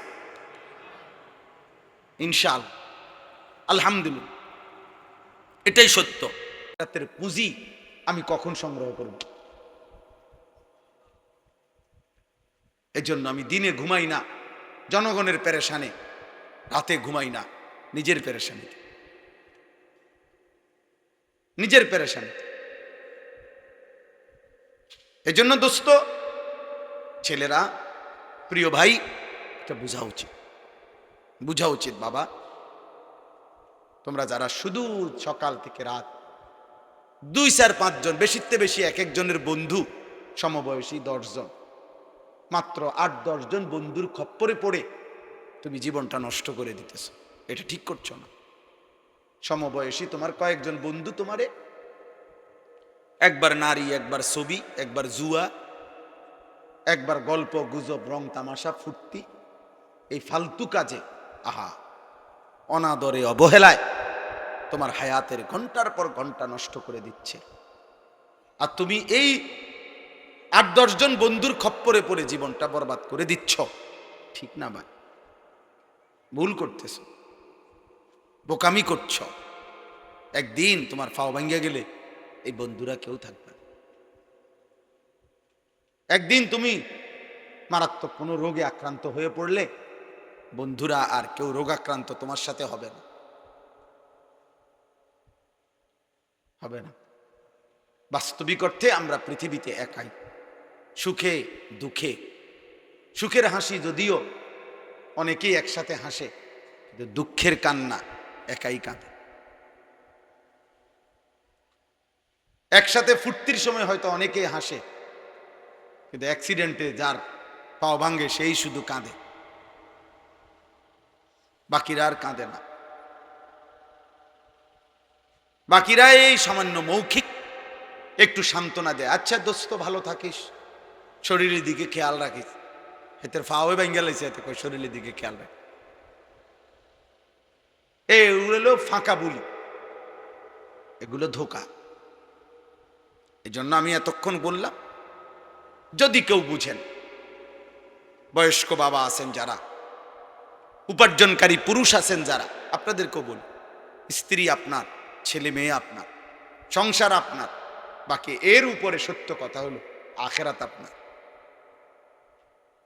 শুধুমাত্র স্ত্রী সন্তানের জন্য সুদ খাইলেন, কিস্তি নিলেন, হারাম উপার্জন করলেন, মিথ্যা বললেন, বছরের পর বছর ওজনে কম দিলেন, আল্লাহর কসম, না বিবি বাচ্চার চাহিদা শেষ হবে, না আপনার আখেরাতটা নিরাপদ হবে। আমি এটা প্রত্যেক দিন, আপনি যদি 60 বছর না 600 বছরও এক টানা 2 হাতে উপার্জন করেন, আপনার যদি সমস্ত উপার্জন রেখে যাওয়ার পরেও আপনার বিবি বাচ্চার প্রয়োজন আপনার মৃত্যুর পরে থেকে যাবে, আপনি শেষ করতে পারতেন। আপনি যে সোফা বানায় দিয়ে গেছেন, আপনি মরার 6 মাস পরে দেখা যাবে সোফার বার্নিশ উঠে গেছে, সোফার একটা পায়া ভাঙ্গে গেছে, বাথরুমের দরজা ছিদ্র হয়ে গেছে, ফ্রিজের তলে দিয়া পানি পড়ে, জানালার দরজা ভাঙ্গা, সিটকারি নাই, গ্রিলের মধ্যে জং ধরে গেছে। তার মানে হাজারো সমস্যা, হাজারো প্রয়োজন থেকেই যাবে, থেকেই যাবে। কেউ তার বিবি বাচ্চার মৃত্যু পর্যন্ত সমস্যার সমাধান করে দিয়ে যাইতে পারে না। শুধু শুধু মিথ্যা বলছেন, শুধু শুধু সুদ খাইছেন, শুধু শুধু কিস্তি নিছেন, শুধু শুধু ওজনে কম দিছেন, শুধু শুধু এই অটো, সিএনজি, রিক্সা, মুদি দোকান, এই ব্যবসা, এই ক্ষেত ফসল করতে গিয়ে 1 ওয়াক্ত নামাজ পড়েন নাই, ফজর কোনোদিনও পড়েন নাই। এগুলোর জন্য, জিফুদ বউ বাচ্চার জন্য আল্লাহ চিনলেন না, আখেরাত চিনলেন না, নামাজ চিনলেন না, হালাল হারাম চিনলেন না। ওরা আপনার মৃত্যুর পরে ওরাও আপনারে মনে রাখবে না, আল্লাহ বলবে নাফরমান আমিও তোরে চিনি না। ফাদুকু ফামা লিয-যালিমিনা মিন আনসার। কোরআন শরীফে আছে, আল্লাহ নাফরমানকে বলবে, নাফরমান আযাব ভোগ কর। আজ জালেমের জন্য, পাপীর জন্য পুরা হাসরের ময়দানে কোনো সাহায্যকারী নাই। যা বাটপার, বেঈমান, হারামখোর, আজ তোর আল্লাহ নাই, আজ তোর বউ বাচ্চাও নাই, আজ তোর কেউ নাই, তো যা যা হারামখোর, যা। ফাযুকু ফামা লিয-যালিমিনা মিন আনসার। আল-আখিল্লাউ ইয়াওমাইদিন বা'দুহুম লিবা'দিন আদুউন ইল্লাল মুত্তাকিন। রব্বুল আলামিন বলে, বান্দা, দুনিয়ার সব বন্ধু, দুনিয়ার সব সম্পর্কের মানুষগুলো কিয়ামতের ওই দিন একে অপরের শত্রু হয়ে যাবে। আল-আখিল্লাউ ইয়াওমাইদিন বা'দুহুম লিবা'দিন আদু। বন্ধুরা সেদিন একে অপরের দুশমন হয়ে যাবে।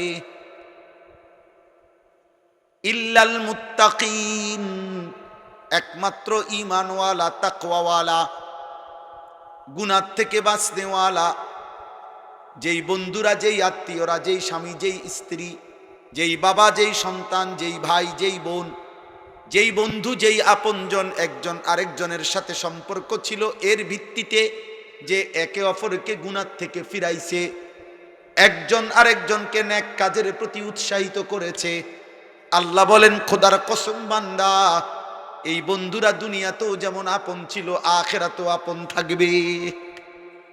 ইল্লাল মুত্তাকিন, তাকওয়ার বন্ধু, ঈমানের বন্ধু, গুনাহ থেকে বাঁচাইবার ক্ষেত্রে বন্ধু সম্পর্ক। যেই স্বামী তার স্ত্রীকে ফজরের নামাজের জন্য উঠাইছে, যেই স্ত্রী তার স্বামীকে ফজরের নামাজের জন্য উঠাইছে, যেই স্বামী তার বিবিকে গুনাহ থেকে ফিরাইছে, স্ত্রী তার স্বামীকে গুনাহ থেকে ফিরাইছে, ভাই তার বোনকে গুনাহ থেকে বাঁচাইছে, বোন তার ভাইকে গুনাহ থেকে ফিরাইছে, বন্ধু তার বন্ধুকে টেনে নামাজের দিকে নিয়েছে, গুনাহ থেকে ফিরায় রাখছে। আল্লাহ বলেন, এমন বন্ধু সবাই কিয়ামতের দিন বন্ধুই থাকবে। আমনো টেলিভিশন চাইছেন, আপনার ভিডিও টেলিভিশন চাইছে, আমনো বিড়ি খাইছেন, আপনার ফুতে গাঞ্জা খাইছে, আমনো চা দোকানে বসে রঙিন টেলিভিশনে নর্তকীর নাচ দেখছেন, আর আমনের ফুতে সারা রাত মোবাইলে উলঙ্গ ছবি দেখছে। দুই নাফরমানি, কেউ কাউরে চিনবে না, কেউ কাউকে চিনবে না। বাপ ফুতেরে চিনবে না, ফুত বাপের চিনবে না, মা ছেলেকে চিনবে না, ছেলে মাকে চিনবে না, স্বামী স্ত্রীকে চিনবে না, স্ত্রী স্বামীকে চিনবে। ইয়াউমা ইয়াফিরুল মারউ মিন আখিহি ওয়া উম্মিহি ওয়া আবিহি ওয়া সাহিবাতিহি ওয়া বানিহি। আল্লাহ বলে, সেদিন ভাই পালিয়ে যাবে, মা পালিয়ে যাবে, বাপ পালিয়ে যাবে, স্ত্রী পালিয়ে যাবে, সন্তানরা পালিয়ে যাবে। লিকুল্লি ইমরিইম মিনহুম ইয়াওমাইদিন শা'নুন ইউগনি, প্রত্যেকেই নিজেকে নিয়ে ব্যস্ত থাকবে। ফাইদা নুফিখা ফিস-সূর ফালা আনসাবা বাইনাহুম ইয়াওমাইদিন ওয়ালা ইয়াতাসাআলুন। আল্লাহ বলে, ইসরাফিল যখন ফু দিবে, হাসরের ময়দান যখন কায়েম হবে, বান্দা, একটা মানুষও কাউকে কেউ বংশের আত্মীয়তার কোনো পরিচয় দিবে না। ওয়ালা ইয়াতাসাআলুন, একজন আরেকজনকে ভালো মন্দ কিছু জিজ্ঞেস করবে না। এটাও বলবে না, ভাই কষ্ট হচ্ছে নাকি, ভাই বেশি গরম লাগতেছে নাকি, না হে কিতা কইবে, হে আপনারে হে গরম লাগতেছে নাকি, আপনারে জিগাইলে আপনি যদি কোন হ ভাই খুব গরম লাগতেছে, তো হে পরে হাত পাকা দিয়ে বিছেন করবে, তার বেল আসেনি, হে তো নিজেরই বেল নেই, ও নিজেই তো গরমে মরতেছে।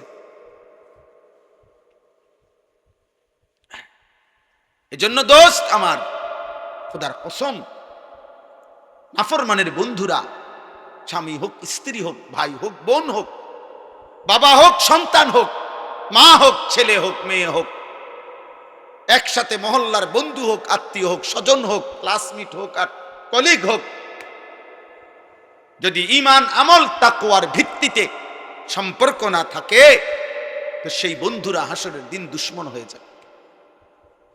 আর ঈমান আমলের ভিত্তিতে বন্ধুত্বটা হাসরের দিনও কি থাকবে? কথা বলে না, বন্ধুই থাকবে। আর এই বন্ধুদেরকে এরপরের অংশটা শুনেন, এমনি প্রসঙ্গক্রমে বলে ফেলি। এই নেক কাজের বন্ধু মানে যদি স্বামী স্ত্রী হয় তো স্বামী স্ত্রী, ভাই বোন, মা পুত্র, বাপ ফুত, এরা যদি একজন আরেকজনকে দ্বীনি কাজে সহযোগিতা করে, এবং বন্ধু এলাকার সহপাঠী যেমনে হোক, যদি একজন আরেকজনের সাথে সম্পর্কটা ঈমান আমলের ভিত্তিতে হয়, তাকওয়ার ভিত্তিতে হয়, তো ওই বন্ধুদেরকে আল্লাহ নিজে ডাক দিয়া বলবে, ইয়া ইবাদি লা খাউফুন আলাইকুমুল ইয়াউমা ওয়ালা আনতুম তাহজানুন। হে আমার বান্দারা, তোমরা যারা ঈমান আমলের ভিত্তিতে বন্ধুত্ব সম্পর্ক, আজকে এই হাসরের দিন তোমাদের কোনো ভয়ও নাই, চিন্তাও নাই।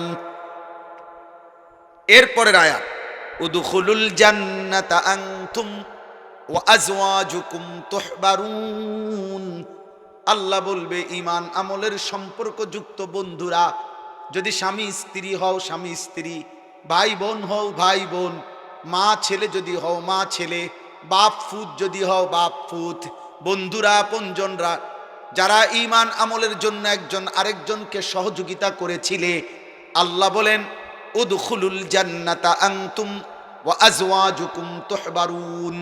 আজকে হাসরের ময়দানে তোমরা তোমাদের বন্ধুদেরকে সাথে নিয়ে হাসতে হাসতে জান্নাতে ঢোকো।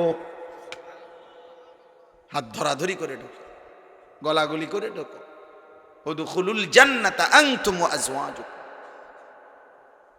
এই জন্য প্রিয় ভাই, হ্যাঁ ছেলেরা চালাক মনে করো না, সিটার বাটফার, নারী দেখো, ছবি দেখো, মোবাইলে অশ্লীল দৃশ্য দেখো, উলঙ্গ নাচ দেখো, আর চুলের ফ্যাশন করো, আর মোটরসাইকেলে টোটো করে ঘুরো, মনে করো না তুমি খুব চালাক। না না, চালাক না, তুমি বেউকুফ, বেউকুফ, বেউকুফ। হাফ প্যান্ট পরে, হ্যাঁ ইদানিং ছেলে পেলে 16 বছর 18 20 বছর ছেলে হাফ প্যান্ট পরে। এটার আসলে কি জানেন, মূলত এটার সবচেয়ে বড় কারণ হলো ও যে তার সিরা প্রতিবন্ধী, এটার মূল কারণ। কারণ ও এতটুকু দেমাগ আক্কল নাই যে 2 বছরের একটা বাচ্চা হাফ প্যান্ট পরে, আর আমারে 18 বছরের এত বড় দামরা আমারে হাফ প্যান্ট ফিন্দাই দিছে, তো তোরে যে অল্প সময় পরে হাফ প্যান্ট খুললেই লাইবে, এটা তো প্রমাণ। তোরে যে উলঙ্গ করে বাজারে বাজারে ঘুরাবে ল্যাংটা করে, এটার অর্ধেক প্রস্তুতি হয়ে গেছে। এত প্রতিবন্ধী তো তার সিরা, তাহলে সুস্থ স্বাভাবিক মানুষ 18 বছর 20 বছর সে কিভাবে হাফ প্যান্ট পরে? আস্তাগফিরুল্লাহ, আস্তাগফিরুল্লাহ। 18 বছর বয়সী একটা ছেলে কিভাবে পেশাব করে পানি না নিয়া, টয়লেট পেপার ব্যবহার না করে, এরম দুর্গন্ধ, পেশাবের গন্ধ মারাত্মক, পেশাবের দুর্গন্ধ মারাত্মক দুর্গন্ধ, এত দুর্গন্ধ নিয়ে যার প্যান্ট, সে চলে কেমনে, তার লগে যেডি হাঁটে, এগুলা কি পরিমাণ অপদার্থ আমার মাথার ধরে না। আমি তো দম বন্ধ হইয়া মরে যাওয়ার কথা, দম বন্ধ হইয়া মরে যাবো। আস্তাগফিরুল্লাহ, আস্তাগফিরুল্লাহ, আস্তাগফিরুল্লাহ। অতএব এরা বন্ধু না, এরা বন্ধু না। নবীজি সাল্লাল্লাহু আলাইহি সাল্লাম বলছেন, লা তুসাহিব ইল্লা মুমিনান। নবীজি বলছে মুমিন ছাড়া কাউকে বন্ধু বানায়ও না। ওয়ালা ইয়াকুল মালাকা ইল্লা তাকিয়ুন। কোন মুত্তাকি গুনাহ থেকে বিরত থাকে, আল্লাহর নবী বলছে তাকে ছাড়া অন্য কাউকে ভালোবেসে মহব্বত করে দিল দিয়া খাওয়াইও না। বিপদে পড়ে যদি চায় কাপ খাওয়ান লাগে খাওয়াইও, কোন রকমের টেহা দিও চোখ বন্ধ করিয়া, কিন্তু ভালোবাসা মহব্বত দিয়া, কোন ভাটফার সিটার রে, কোন বিড়িখোর গাঁজাখোর, কোন বাবাখোর সুদখোর ঘুষখোরকে মহব্বত করে ভালোবাসা খাওয়াইও না। নবী নিষেধ করছে। আরে ঠিক না কইলেও ঠিক, এটা হাদিসের তরজমা, এটা ঠিকের কিতাব, হাদিসের অর্থই তো এটা। বুঝো না ইমাম, এটা ঠিক না কইলে তো এটাই অর্থ, বুঝছেন নি মামা? এত বিকল্প তর্জমা নাই। আপনি আপনি ব্যাটিক করলে বলে না ব্যাটিক না, এটাই হাদিসের অনুবাদ। ওয়ালা ইয়াকুল মালাকা ইল্লা তাকিয়্যুন। এজন্য মানুষ আলেমদেরকে, মসজিদের ইমামদেরকে, উলামায়ে কেরামকে, এক ছোট্ট হাফেজে কোরআনকে, মাদ্রাসার এক তালেবে ইলমকে মানুষ কলিজার সবটুকু দিয়া মহব্বত করে খাওয়ায়। এজন্য যে মানুষ, অনেক সময় অনেক মানুষ আছে না, হ্যাঁ হুজুর আপনার আর কাম কি, আইটা আইটা দাওয়াত খাওন, আমনে খান, অসুবিধা কি?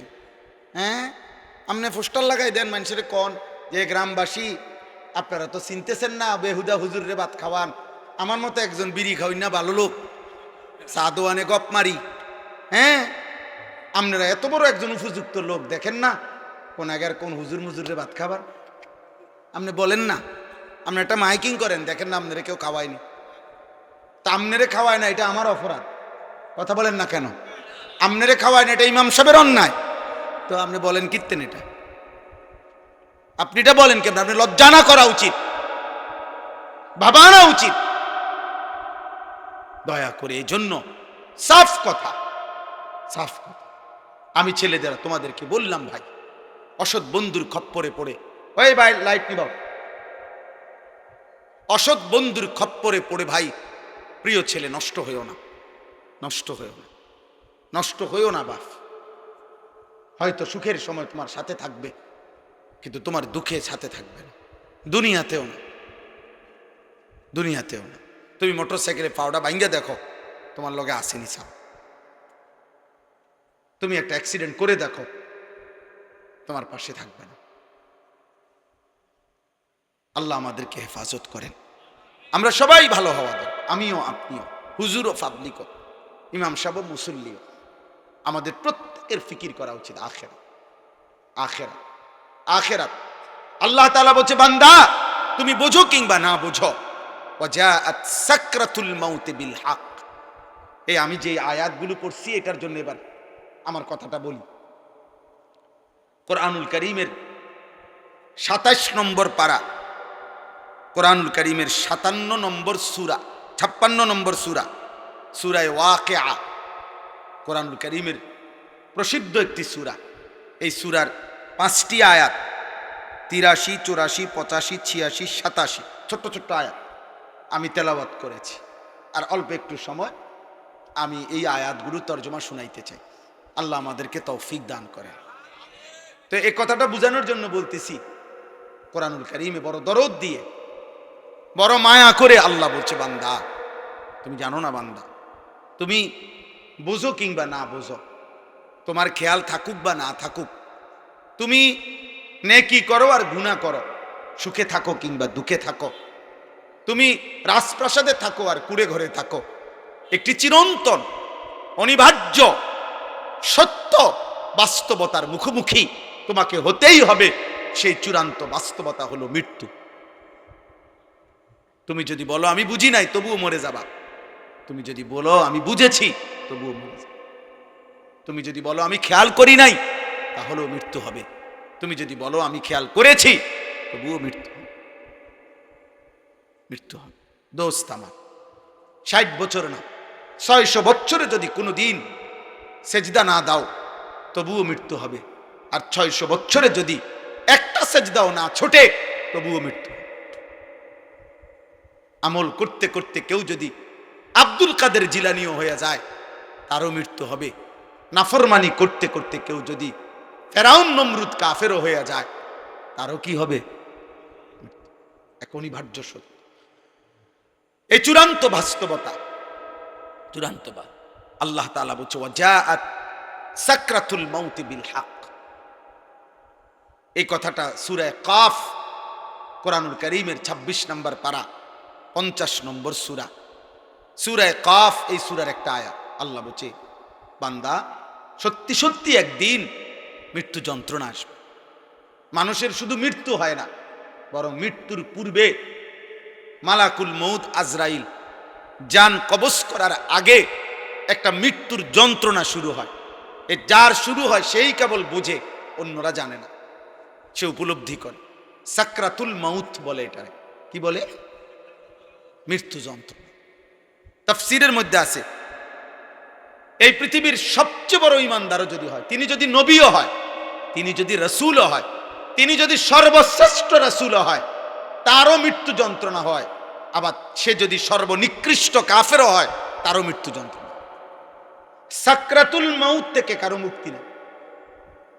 মৃত্যু যন্ত্রণা নবীরও হয়েছে, উম্মতেরও হয়। মৃত্যু যন্ত্রণা খুদ আমাদের নবী সাল্লাল্লাহু আলাইহি সাল্লামেরও হয়েছিল। মৃত্যু যন্ত্রণা পৃথিবীর নিকৃষ্ট কাফেরদেরও হয়েছে। কিন্তু উভয়ের মৃত্যু যন্ত্রণার মধ্যে পার্থক্য আছে, অনুভূতির মধ্যে পার্থক্য আছে, সেটা পরে বলতেছি। আগে এই কথাটা প্রথম প্রমাণ বুঝাইতেছি যে মৃত্যুর পূর্ব মুহূর্তে সাকরাতুল মাউত, এটার মুখোমুখি হইতে হবে প্রত্যেক ইমানদারকেও নাফরমানকে। হাদিসের মধ্যে আছে আম্মা জান আয়েশা রাদিয়াল্লাহু তাআলা আনহা, নবীজির বিবি, নবী সাল্লাল্লাহু আলাইহি সাল্লাম উনার বুকে মাথা রাখা অবস্থায় ইন্তেকাল করছেন। তো নবীজি সাল্লাল্লাহু আলাইহি সাল্লামের ইন্তেকালের পূর্ব মুহূর্তে হযরত আয়েশা রাদিয়াল্লাহু তাআলা আনহা বলেন, আল্লাহর নবী সাল্লাল্লাহু আলাইহি সাল্লামের কপাল মোবারক বারবার ভিজে ছিল, ঘামে ভিজে যাচ্ছিল। আমি এক বাটি পানি আইনা দিছি পাশে, আমি নবীকে দেখলাম বারবার তিনি ডান হাত মোবারক ওই বাটির পানির মধ্যে ভিজাইতেছেন আর কপাল মুছতেছেন ঘাম, ইন্তেকালের পূর্ব মুহূর্তে। আর নবীজি বলতেছিলেন, তখন দোয়া করতেছিলেন, আল্লাহুম্মা আইন্নি আলা সাকারাতিল মাউত, আয় মাওলা, মৃত্যু যন্ত্রণার এই মুহূর্তে আপনি আমারে সাহায্য করেন। আল্লাহুম্মা হাফিন আলাইয়া সাকারাতিল মাউত। এরপরে নবী বলছে, আল্লাহ আমার মৃত্যু যন্ত্রণা সহজ করে দেন। এরপরে নবী বলছে, লা ইলাহা ইল্লাল্লাহ, আয় মাওলা আপনি ছাড়া আর কোনো ইলাহা নাই। এরপরে বলছে, ইন্না লিল মাউতে সাকারাত, মাওলা মৃত্যুর বড় যন্ত্রণা। আমি বুঝতেছিলাম, আমার মনে হয় তিনি তো মাসুম নবী, তিনি তো নিষ্পাপ নবী, তিনি তো মাহবুব আল্লাহ তাআলার। তো তিনি যেন বলতেছেন আল্লাহ মৃত্যুর বড় যন্ত্রণা, তার মানে তিনি বলতেছেন মাওলা আমার কাছে যদি মৃত্যুর যন্ত্রণা এমন মনে হয়, হায় মাওলা আমার গুনাহগার উম্মতের কি হবে তাইলে মৃত্যু,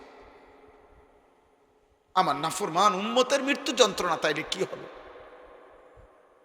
এরপরে 5 নাম্বার শব্দ হলো, নবী এরপরে বলতেছিলেন বালির রফিক আল আলা, এই মুমিনের মৃত্যু যন্ত্রণা হলেই বালির রফিক আল আলা। হাদিসের ব্যাখ্যার মধ্যে আছে, অর্থাৎ হইল এগুলো যখন বলতেছেন নবীজি, তো আর মালাকুল মউত আজরাইল আসছেন, আল্লাহ নবী সাল্লাল্লাহু আলাইহি সাল্লামকে বলতেছিলেন, বন্ধু আপনার মালিক জানতে চাইছে আর কিছুদিন থাকবেন কিনা নাকি যাবেন। আল্লাহ নবী বারবার বলতেছিলেন বাল আর রফিক আল আলা, না না মালাকুল মউত আজরাইল, আমি বরং আমার বন্ধুর সান্নিধ্যই চাই, আমি আমার পরম বন্ধুর কাছেই যেতে চাই। এই কথাটাই তাফসিরে আছে। হাদিসের ব্যাখ্যার মধ্যে আছে, কোন ইমানদার, কোন মুমিন, কোন মুত্তাকিরও মৃত্যু যন্ত্রণা হয়, মৃত্যুর যন্ত্রণা যেটা এটা হয়, উনার কষ্ট যেটা এটা হয়, কিন্তু মুমিনের মৃত্যু যন্ত্রণা শুরু হলে তার দিল খুশিতে আনন্দে উৎফুল্ল হয় যে হায় আমার বন্ধুর মুলাকাতের সময় হয়ে গেছে। গত 60 বছর আমি যে বন্ধুর জন্য সেজদা দিছি 5 ওয়াক্ত, গত 60 বছর, 40 বছর, 50 বছর যে মালিকরে আমি ডাকছি দিবানিশি, কখনো সুবহানাল্লাহ, কখনো আলহামদুলিল্লাহ, কখনো ডাকছি আল্লাহু আকবার, কখনো ডাকছি লা ইলাহা ইল্লাল্লাহ, কখনো ডাকছি আস্তাগফিরুল্লাহ। এভাবে বারবার বারবার সকালে দুপুরে সন্ধ্যায় বিকালে দাঁড়িয়ে বসে শুয়ে হাঁটতে চলতে উঠতে বসতে যেই বন্ধুকে ডেকেছি, মৃত্যুর যন্ত্রণা শুরু হলেই মোমেন বলতে থাকে এবার বুঝি আমার বন্ধুর মুলাকাতের সময় হয়ে গেছে।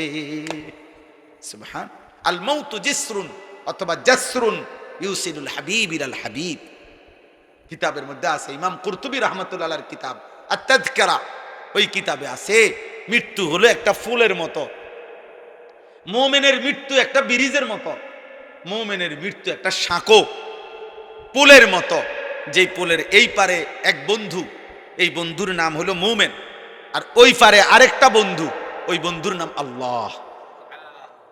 এই একজন হাবিব, এখানে একজন হাবিব। তো ওই পারের বন্ধু আল্লাহ, এই পারের বন্ধু মুমিনকে ডাকতেছে, আও আয়ালাও, এই পোল এটা পার হয়ে আসো, আসো আমি বন্ধুর মোলাকাতে আসো। তো বুজুর্গানে দিন বলে মৃত্যু হচ্ছে এমন যে একটা পোল, যেন এক বন্ধু এই পোল পার হবে মানে মৃত্যুবরণ করবে, তো পরম বন্ধু আল্লাহর মোলাকাত হয়ে যাবে। মোলাকাত, তাইলে কথাটা বুঝেন, মৃত্যুর যন্ত্রণা মুমিনের হবে কিনা? কথা বলে না, ভীষণ যন্ত্রণা, ভীষণ যন্ত্রণা। কিন্তু মুমিন এতে করে যত যন্ত্রণাই হোক সে তৃপ্তি পাবে। কোনটা? কেন?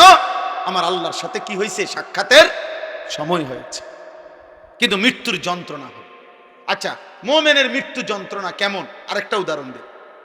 রাসূলুল্লাহ সাল্লাল্লাহু আলাইহি সাল্লামের বিখ্যাত একজন সাহাবী হযরত আমর ইবনুল আস রাদিয়াল্লাহু তাআলা আনহু। আমর ইবনুল আস, আমার কাছে আমার গাড়িতে একটা কিতাবে আছে, এই কিতাবের নামই হলো ওয়াজাআত সাকরাতুল মাউত বিল হক। আমি এটা পড়ি আর কি, আরবি কিতাব। ওইখানে আছে আরব দেশের একজন বড় আলেম, মাশহুর বর্তমান সময়ের একজন বিখ্যাত ব্যক্তি ডক্টর আয়েজ আল কারনি, ওনার লিখিত কিতাব। তো উনি লিখছেন সেখানে নবীজির একজন বিখ্যাত সাহাবী আমর ইবনুল আস রাদিয়াল্লাহু তাআলা, অনেক প্রসিদ্ধ সাহাবীদের একজন। এই সাহাবীর মৃত্যুর সময়, উনার যখন সাকরাতুল মউত শুরু হয়েছে, এই মৃত্যু যন্ত্রণা, তখন উনার ছেলে আব্দুল্লাহ, উনিও সাহাবী। এই সাহাবীর ছেলেও, আমি বললাম আপনারা এই এখনো দুই একজন মোবাইল ধরে রাখছেন, মানে বুঝতে চাচ্ছেন না। আপনি শোনেন, আপনি শুনেন। তো আব্দুল্লাহ, রাসূলুল্লাহ সাল্লাল্লাহু আলাইহি সাল্লামের সাহাবী আমর ইবনুল আসের ছেলে আব্দুল্লাহ, উনিও সাহাবী, মানে বাপ ফুত দুইজনেই কি সাহাবী। তো এই ছেলে আব্দুল্লাহ ওনার আব্বা আমর ইবনে আসকে জিজ্ঞেস করতেছে মৃত্যুর পূর্ব মুহূর্তে, আব্বা বলেন তো এই মুহূর্তে আপনার সাকরাতুল মউত, মৃত্যু যন্ত্রণা কেমন মনে হচ্ছে? কিতাবে লিখছে সাহাবী কি কয় শুনেন, উনি ইমানদার, উনি সাহাবী, নবীজির কলিজার টুকরাদের একজন। উনি বলতেছে, ইয়া বুনাইয়া, হে আমার প্রিয় সন্তান, কান্না জিবালাদ দুনিয়া আলা সাদরি, পুত সন্তান, আমার মনে হচ্ছে পৃথিবীর সবগুলো পাহাড় আমার বুকের উপরে চাপ দিয়ে রাখছে। এক মুমিন বলতেছে, এক সাহাবী বলতেছে,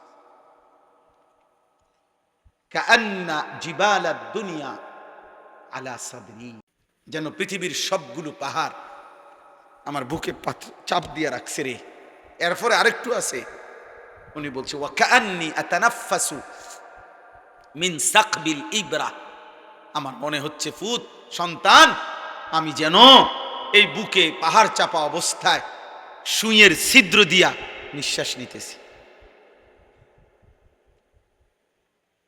সুইয়ের ছিদ্র দিয়ে আমি যেন একটু একটু নিঃশ্বাস নিচ্ছি। প্রিয় বন্ধু, প্রিয় নওজোয়ান, আমার বাপ বলেন তো, একজন ইমানদার, একজন সাহাবীর মৃত্যুর যন্ত্রণার হালাত যদি এমন মনে হয়, আজকে 30 বছর যে সুদ খায়, এবার আর কি তা হবে? আজকে 60 বছর বয়স, এখনো যিনি বিড়ি সিগারেট খায়, ওনার কি হবে? আজকে 60 বছর ধরে কথায় কথায় যে গালিগালাজ ছাড়া কথা বলতে পারে না, ওনার কি হবে? আজকে 60 বছর ধরে যিনি চা দোকানে বসে বসে এখনো বুড়া হয়ে গেছে, এখনো রঙিন টেলিভিশনে নাটক সিনেমা দেখে, ওনার কি হবে? যে মহিলা আজকে 20 বছর ধরে 30 বছর ধরে বেপর্দা, আমার ওই মায়ের কি হবে? যে বোন আমার পরের ছেলের সাথে হারাম সম্পর্ক, অবৈধ সম্পর্ক করে, আমার সেই বোনের কি হবে? আমার যুবক, তুমি যে গত 365 দিনে এক বছরে কোনো দিন ফজরের নামাজ পড়লা না, তোমার কি হবে দোস্ত? হ্যাঁ, এই সময়ে যদি তোমার মৃত্যুর যন্ত্রণা শুরু হয়, হালাত কি হবে বলো ভাইয়া, বলো ভাই। এরকম কয়টা উদাহরণ শুনবা। হযরত নূহ আলাইহিস সালাম 950 বছর যিনি দুনিয়ার হায়াত পাইছেন, ওই কিতাবে লিখছে ওনার যখন মৃত্যুর যন্ত্রণা শুরু হয়েছে, ওনাকে জিজ্ঞেস করছে, হে নবী নূহ, গত 950 বছর পৃথিবীতে ছিলেন, আপনার কাছে কেমন লাগছে? কতটুকু সময় ছিলেন দুনিয়ায়? 950 বছর কি মামুলি কথা? নূহ আলাইহিস সালাম কি বলছে জানেন? নূহ আলাইহিস সালাম বলছে, শোনো, আমার মনে হচ্ছে একজন লোকের একটা ছোট্ট ঘর, একটা ছোট ঘর, যে ঘরের এদিক দিয়ে একটা দরজা, এন্দিয়া ঢুকে এন্দিয়া বাইর হয় আরেকটা দরজা দিয়া। উনি বলেন এই দরজা দিয়ে ঢুকে এই দরজা দিয়ে বাইর হইয়া মাঝখানে ঘরের এই জায়গাটুকু পার হইতে যে কদ্দুর সময়, উনি বলেন আল্লাহর কসম, মৃত্যু যন্ত্রণার এই মুহূর্তে গত 950 বছর আমার কাছে এমন মনে হচ্ছে।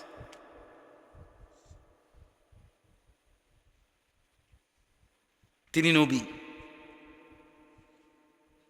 তিনি নবী, ওনার হালাত যদি এমন হয়, আমার কি হবে?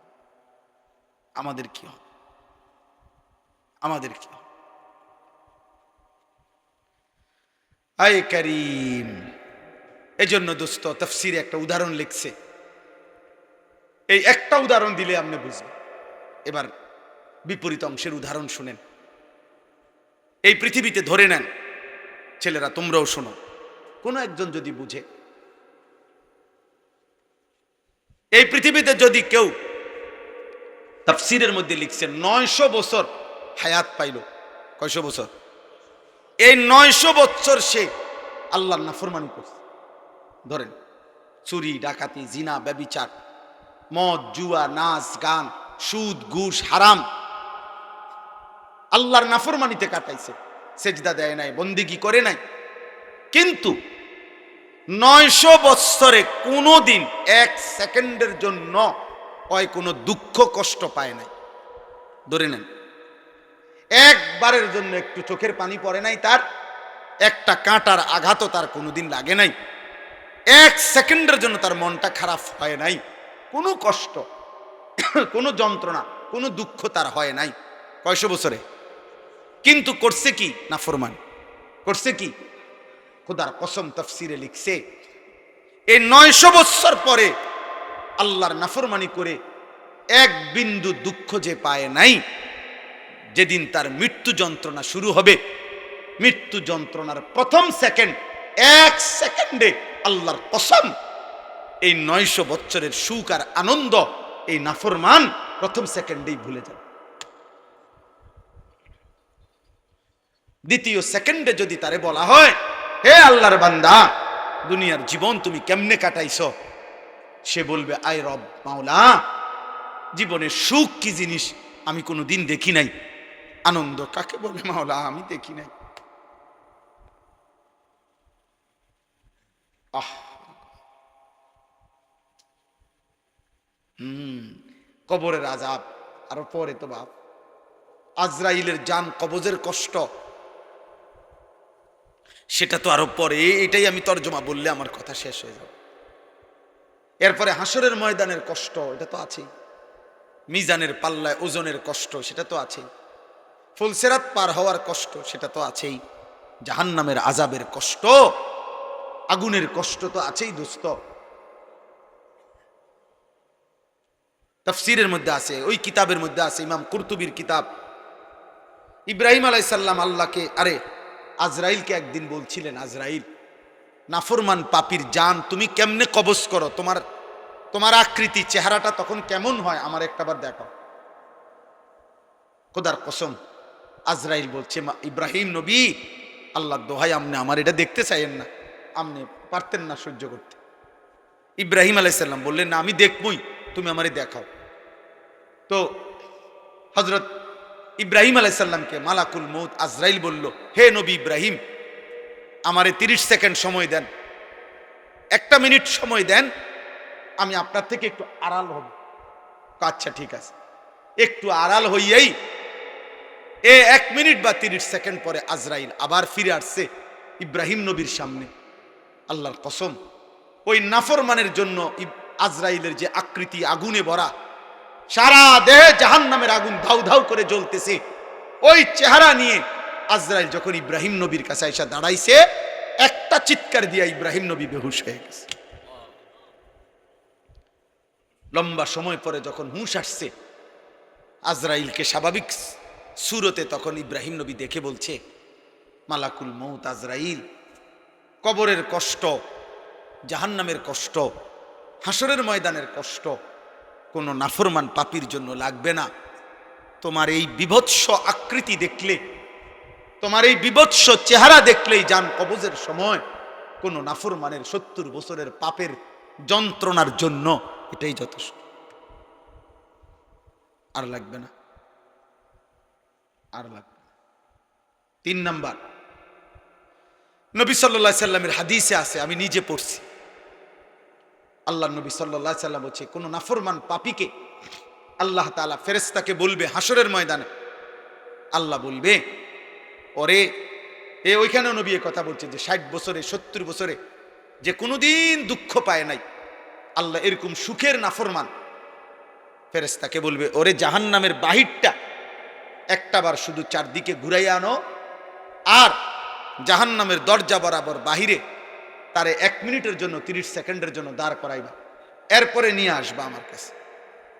ফেরেশতা তাকে জাহান্নামের চারদিকে ঘুরাইয়া জাহান্নামের দরজার কাছে 30 সেকেন্ডের জন্য, 1 মিনিটের জন্য যখন রাখবে, দাঁড় করাবে, জাহান্নামের ভেতর থেকে আগুনের একটা গরম বাতাসের একটা ধাক্কা, বাতাসের একটা ঝটকা এই নাফরমান পাপীর বুকে আইসা লাগবে।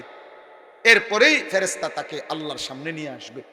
আল্লাহ তাআলা বলবে, আমার বান্দা গত 70 বছর খুব সুখে এবং আরামেই কাটিয়েছ না?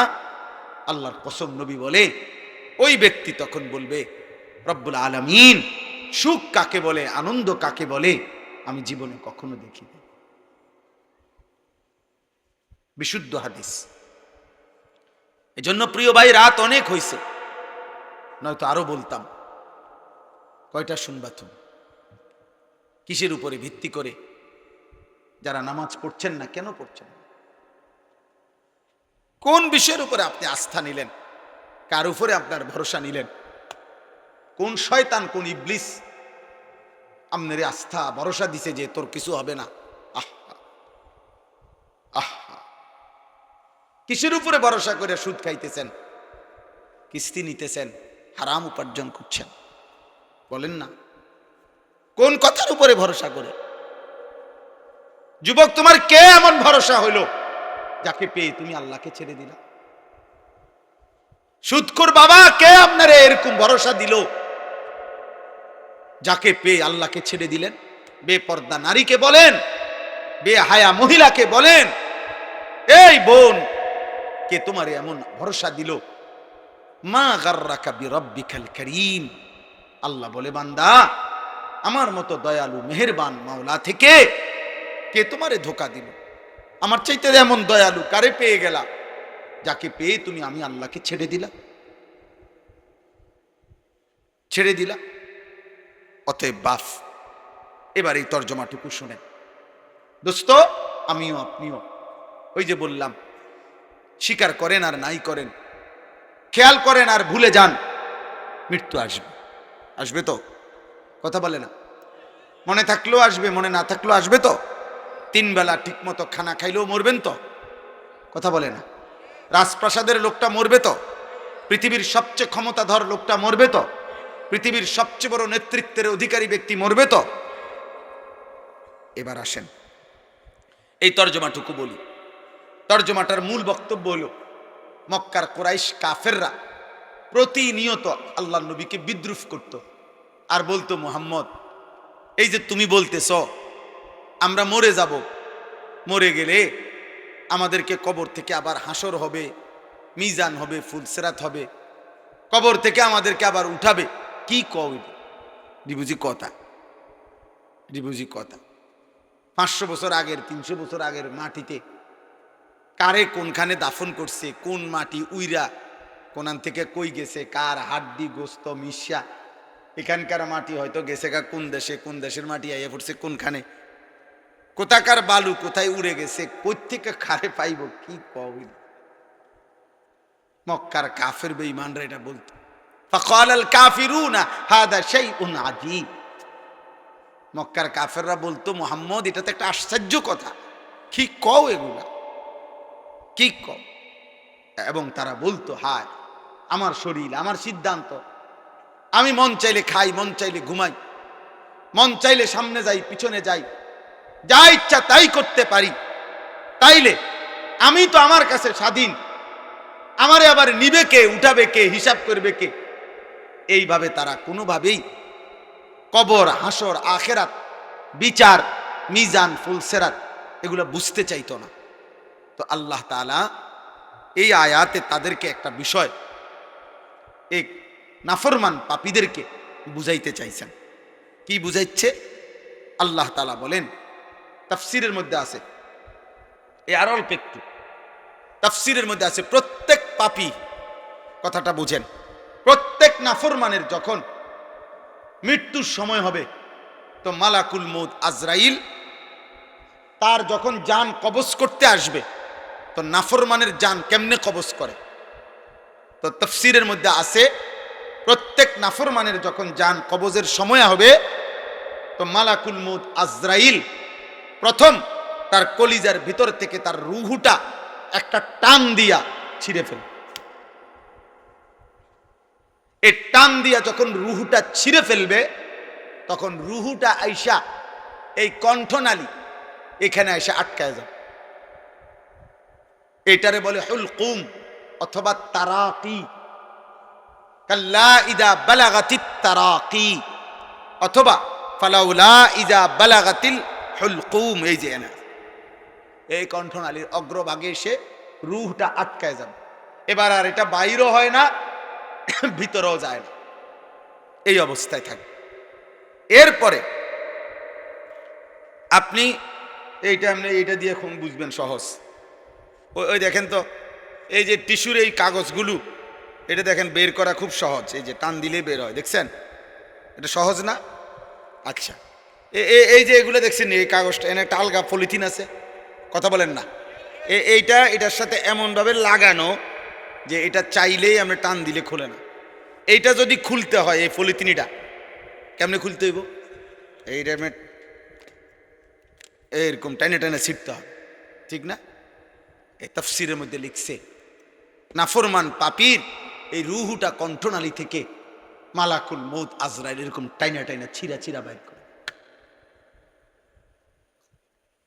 এক, অথবা কাবাবের শিকে, কাবাব যারা গোশতের কাবাব খায়, শিক মানে লোহার শিকের মধ্যে ফেঁসায়া ফেঁসায়া আপনার কাবাব বানায়, এই কাবাব থেকে, শিক থেকে যেরকম গোশত টাইনা টাইনা টুকরা টুকরা বের করে, মালাকুল মউত আজরাইল রূহটা এইভাবে কাবাবের শিক থেকে কাবাব যেভাবে টেনে টেনে ছিঁড়ে, এভাবে ছিঁড়ে ফেলে, এভাবে ছিঁড়ে, এভাবে ছিঁড়ে ফেলে। অথবা যদি কেউ বুঝে এরকম যে কোন ভিজা জিনিসের মধ্যে যদি তুলা ভিজা জিনিসের মধ্যে আটকাইয়া যায়, যেই তুলা এমনি স্বাভাবিকভাবে পড়তেছে না, তো এই তুলা যেরকম টাইনা টাইনা, ব্যান্ডিজের তুলা যেরকম টাইনা টাইনা ছিঁড়ে, খুদার কসম আল্লাহর নবী বলছে নাফরমানের রূহটা আজরাইল এভাবে টাইনা টাইনা ছিঁড়বে, টেনে টেনে ছিঁড়বে। ফালাউলা ইজা বালাগাতিল হুলকুম। তো এবার আসেন এখানে, আল্লাহ তাআলা বলেন এই নাফরমান পাপী, তো এই মক্কার কুরাইশ কাফের বেঈমান মুশরিকদেরকে কিয়ামত পর্যন্ত আল্লাহ চ্যালেঞ্জ করছে যে এই কণ্ঠনালীর কাছে আইসা যখন রূহটা আটকাইয়া যায় নাফরমানের, তখন নাফরমান তো ছটফট করে, তো তখন তার আত্মীয় স্বজন সব তো পাশেই বসে থাকে, তারা তাকায় তাকায়া দেখে। তো আল্লাহ বলে, হে নাফরমানরা, যেহেতু তোমরা বলতেছো তোমার শরীর, তোমার স্বাধীনতা, তোমার ইচ্ছা, তোমার যা মন চায়, তোমার সব ক্ষমতা, এখন এই মুহূর্তে তোমার এই নাফরমান আত্মীয় যার কণ্ঠনালী আটকায় গেছে রুহু কণ্ঠনালীতে, এখান থেকে তার রুহুকে আগের জায়গায় ফেরত দাও। তুমি না বলে কইতেছো কবর হবে না, আখেরাত হবে না, মিজান ফুলসেরাত হবে না, তোমারে ফিরাবে কে, উঠাইবে কে কবর থেকে? তো যেহেতু তোমার এই ক্ষমতা, তো এখন তার জিউনাহা, এই রুহুটাকে এখান থেকে আগের জায়গায় ফেরত দাও। আনো তো, সম্ভব? কথা বলে না সম্ভব কারো পক্ষে? তো আল্লাহ তাআলা বলেন যদি সম্ভব না হয় তো আল্লাহ তাআলার ক্ষমতার সামনে অহংকার করছো, আল্লাহর ক্ষমতার সামনে যুক্তি দেখাচ্ছ কেন? যুক্তি দেখাইতেছ, এই কথাটাই আল্লাহ বলছে। ফালাউলা ইজা বালাগাতিল হুলকুম, যখন রূহু এসে যাবে কণ্ঠনালীর কাছে, ওয়া আনতুম হিনা ইদিন তানজুরুন, তোমরা স্বজনরা তখন চারদিকে তাকে দেখতেই থাকবা। ওয়া নাহনু আকরাবু ইলাইহি মিনকুম ওয়ালাকিন লা তুবসিরুন, আল্লাহ বলেন এবং আমি আল্লাহ তখন তোমার ওই ব্যক্তির সামনে আমি আছি, আমি তার নিকটেই আছি, যদিও তোমরা দেখতেছো না, আমি আছি, আমি আছি। আচ্ছা আমি আল্লাহ দাঁড়াইলাম, আল্লাহ বলতেছে আমিও আছি, তোমরাও আসো। তেও হইয়া রইছে, আজরাইলও টান মারছে, বুঝেন না কথাটা, পজিশনটা বুঝছেন না? আল্লাহ বলছে আমিও আছি, তোমরাও আসো। তারও অবস্থা খারাপ, কণ্ঠনালীর কাছে রুহু চলে আসছে। এবার আমি আল্লাহ চ্যালেঞ্জ করলাম, ফালাউলা ইন কুনতুম গায়রা মাদিনিন, তোমরা যদি মনে করে থাকো তোমাদেরকে কবরে নেওয়া হবে না, আখেরাতে উঠানো হবে না, পুনরায় হাসরের ময়দানে একত্রিত করা হবে না, তাহলে তারজিউনাহা ইন কুনতুম সাদিকিন, তোমাদের দাবিতে যদি তোমরা সত্যবাদী হয়ে থাকো তাহলে এই রুহু ফেরত দাও, দাও, এই রুহু ফিরায় দাও, এই রুহু আপন জায়গায় বসায় দাও। সম্ভব? কথা বলে না সম্ভব? তাহলে আল্লাহকে অস্বীকার করছো কেন? এমন মৃত্যু কি তুমি আর দেখো নাই? এমন লাশ কি তুমি আর দেখো নাই? এমন কারো জানাজা কি তুমি পড়ো নাই? বলো, যেই লাশের জানাজা পড়ছো তুমি খবর নাও, তার স্বজনরাও তো তারে বাঁচাইতে চেষ্টা করছে, তারে চান্দিনার থেকে ঢাকা নিছে, ঢাকার থেকে ইন্ডিয়া নিছে, ইন্ডিয়ার থেকে ব্যাংকক নিছে, ব্যাংকক থেকে তারে লন্ডন নিছে, খবর নাও। তাকেও তো বাঁচাবার জন্য বারবার চেষ্টা করছে, কিন্তু কেউ তো ফিরাইতে পারলো না। আমি আল্লাহ তো নিয়েই গেলাম। তাহলে তোমার চোখের সামনে যেহেতু প্রতিনিয়ত মানুষ মরছে, চলেই যাচ্ছে, তুমিও তো চলে যাও, তুমিও তো চলে যাবে। তাহলে কেন এই বাড়াবাড়ি, কেন এই অহংকার? এমন যদি হতো যে আমার যে, এই বেটা বাবা বসো, আব্বা বসো, এমন যদি হইতো যে আমার এই পরিমাণ শক্তি, ক্ষমতা, দল, পদ, পদবি আছে, সম্পদ আছে, যে আমি মৃত্যু থেকে ঠেকাইতে পারবো, এমন কি সম্ভব? কথা বলেন না, এই শেষ কথা বলেন। অতএব দোস্ত আমার, কোনোভাবেই মৃত্যুর এই অনিবার্য বাস্তবতাকে আমরা হারাইতে পারবো না, সরাইতে পারবো। মৃত্যু এসে আমাদের সব আয়োজন থামাই দিবে, সব ব্যস্ততা থামাই দিবে। নবীজি বলছেন সাল্লাল্লাহু আলাইহি সাল্লাম, ধরে নেন নবীজি উদাহরণ দিয়ে বুঝাইছেন যে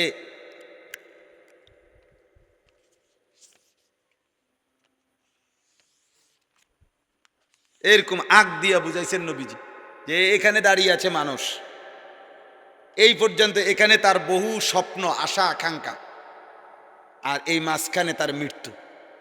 অর্থাৎ সে এখানে দাঁড়িয়ে এই পর্যন্ত পৌঁছার স্বপ্ন দেখতেছে, কিন্তু মাঝখানের এই মৃত্যু আইসা তারে কবরে নিয়ে গেছে।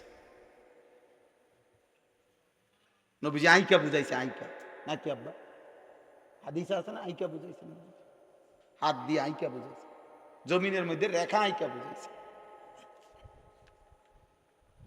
আইকা বুঝায়। আশাটা বড়, আশাটা কি লম্বা। আরেকটা উদাহরণ দিছে নবী চতুর্ভুজের, এরকম আল্লাহ নবী বলছেন এ চার কোনাওয়ালা, এইটা হইল মানুষ, আর এই এই ঘরের চাইতে বেশি ডাইনে বামে একটু বাড়তি, এটা হলো তার আশাগুলো। কিন্তু এই আশাগুলো পর্যন্ত বাস্তবায়ন, মাঝখানে অসংখ্য তার বিপদ মুসিবত, এগুলা পার করে তার হায়াতের চাইতে লম্বা এই আশা সে পূরণ করতে পারে না, তার আগেই কবরে চলে যায়। আল্লাহ কোরআনে বলছে, যারহুম ইয়াকুলু ওয়া ইয়াতামাত্তাউ ওয়া ইউলহিহিমুল আমাল ফাসাউফা ইয়ালামুন। আল্লাহ বলে, আমার নাফরমান বান্দারে ছেড়ে দাও, ও কতক্ষণ খাক, দুনিয়া উপভোগ করুক, আর লম্বা লম্বা আশা পোষণ করুক, অল্প সময়ের মধ্যেই সে জানতে পারবে মৃত্যু এসে তারে থামিয়ে দেবে। মৃত্যু তার সোমবারে সাত ডালায়, রবিবারে কবরে, রবিবারে কবরে। আমি একবার দেখছিলাম কিছুদিন আগে, এক ছেলের যেদিন বিদেশের ফ্লাইট, ঠিক ওই দিন তার আব্বা কবর, ওই দিন তার বাপের জানাজা হয়েছে। হইতে পারে না? এমন হইতে পারে না? আমিও তো দেখছি।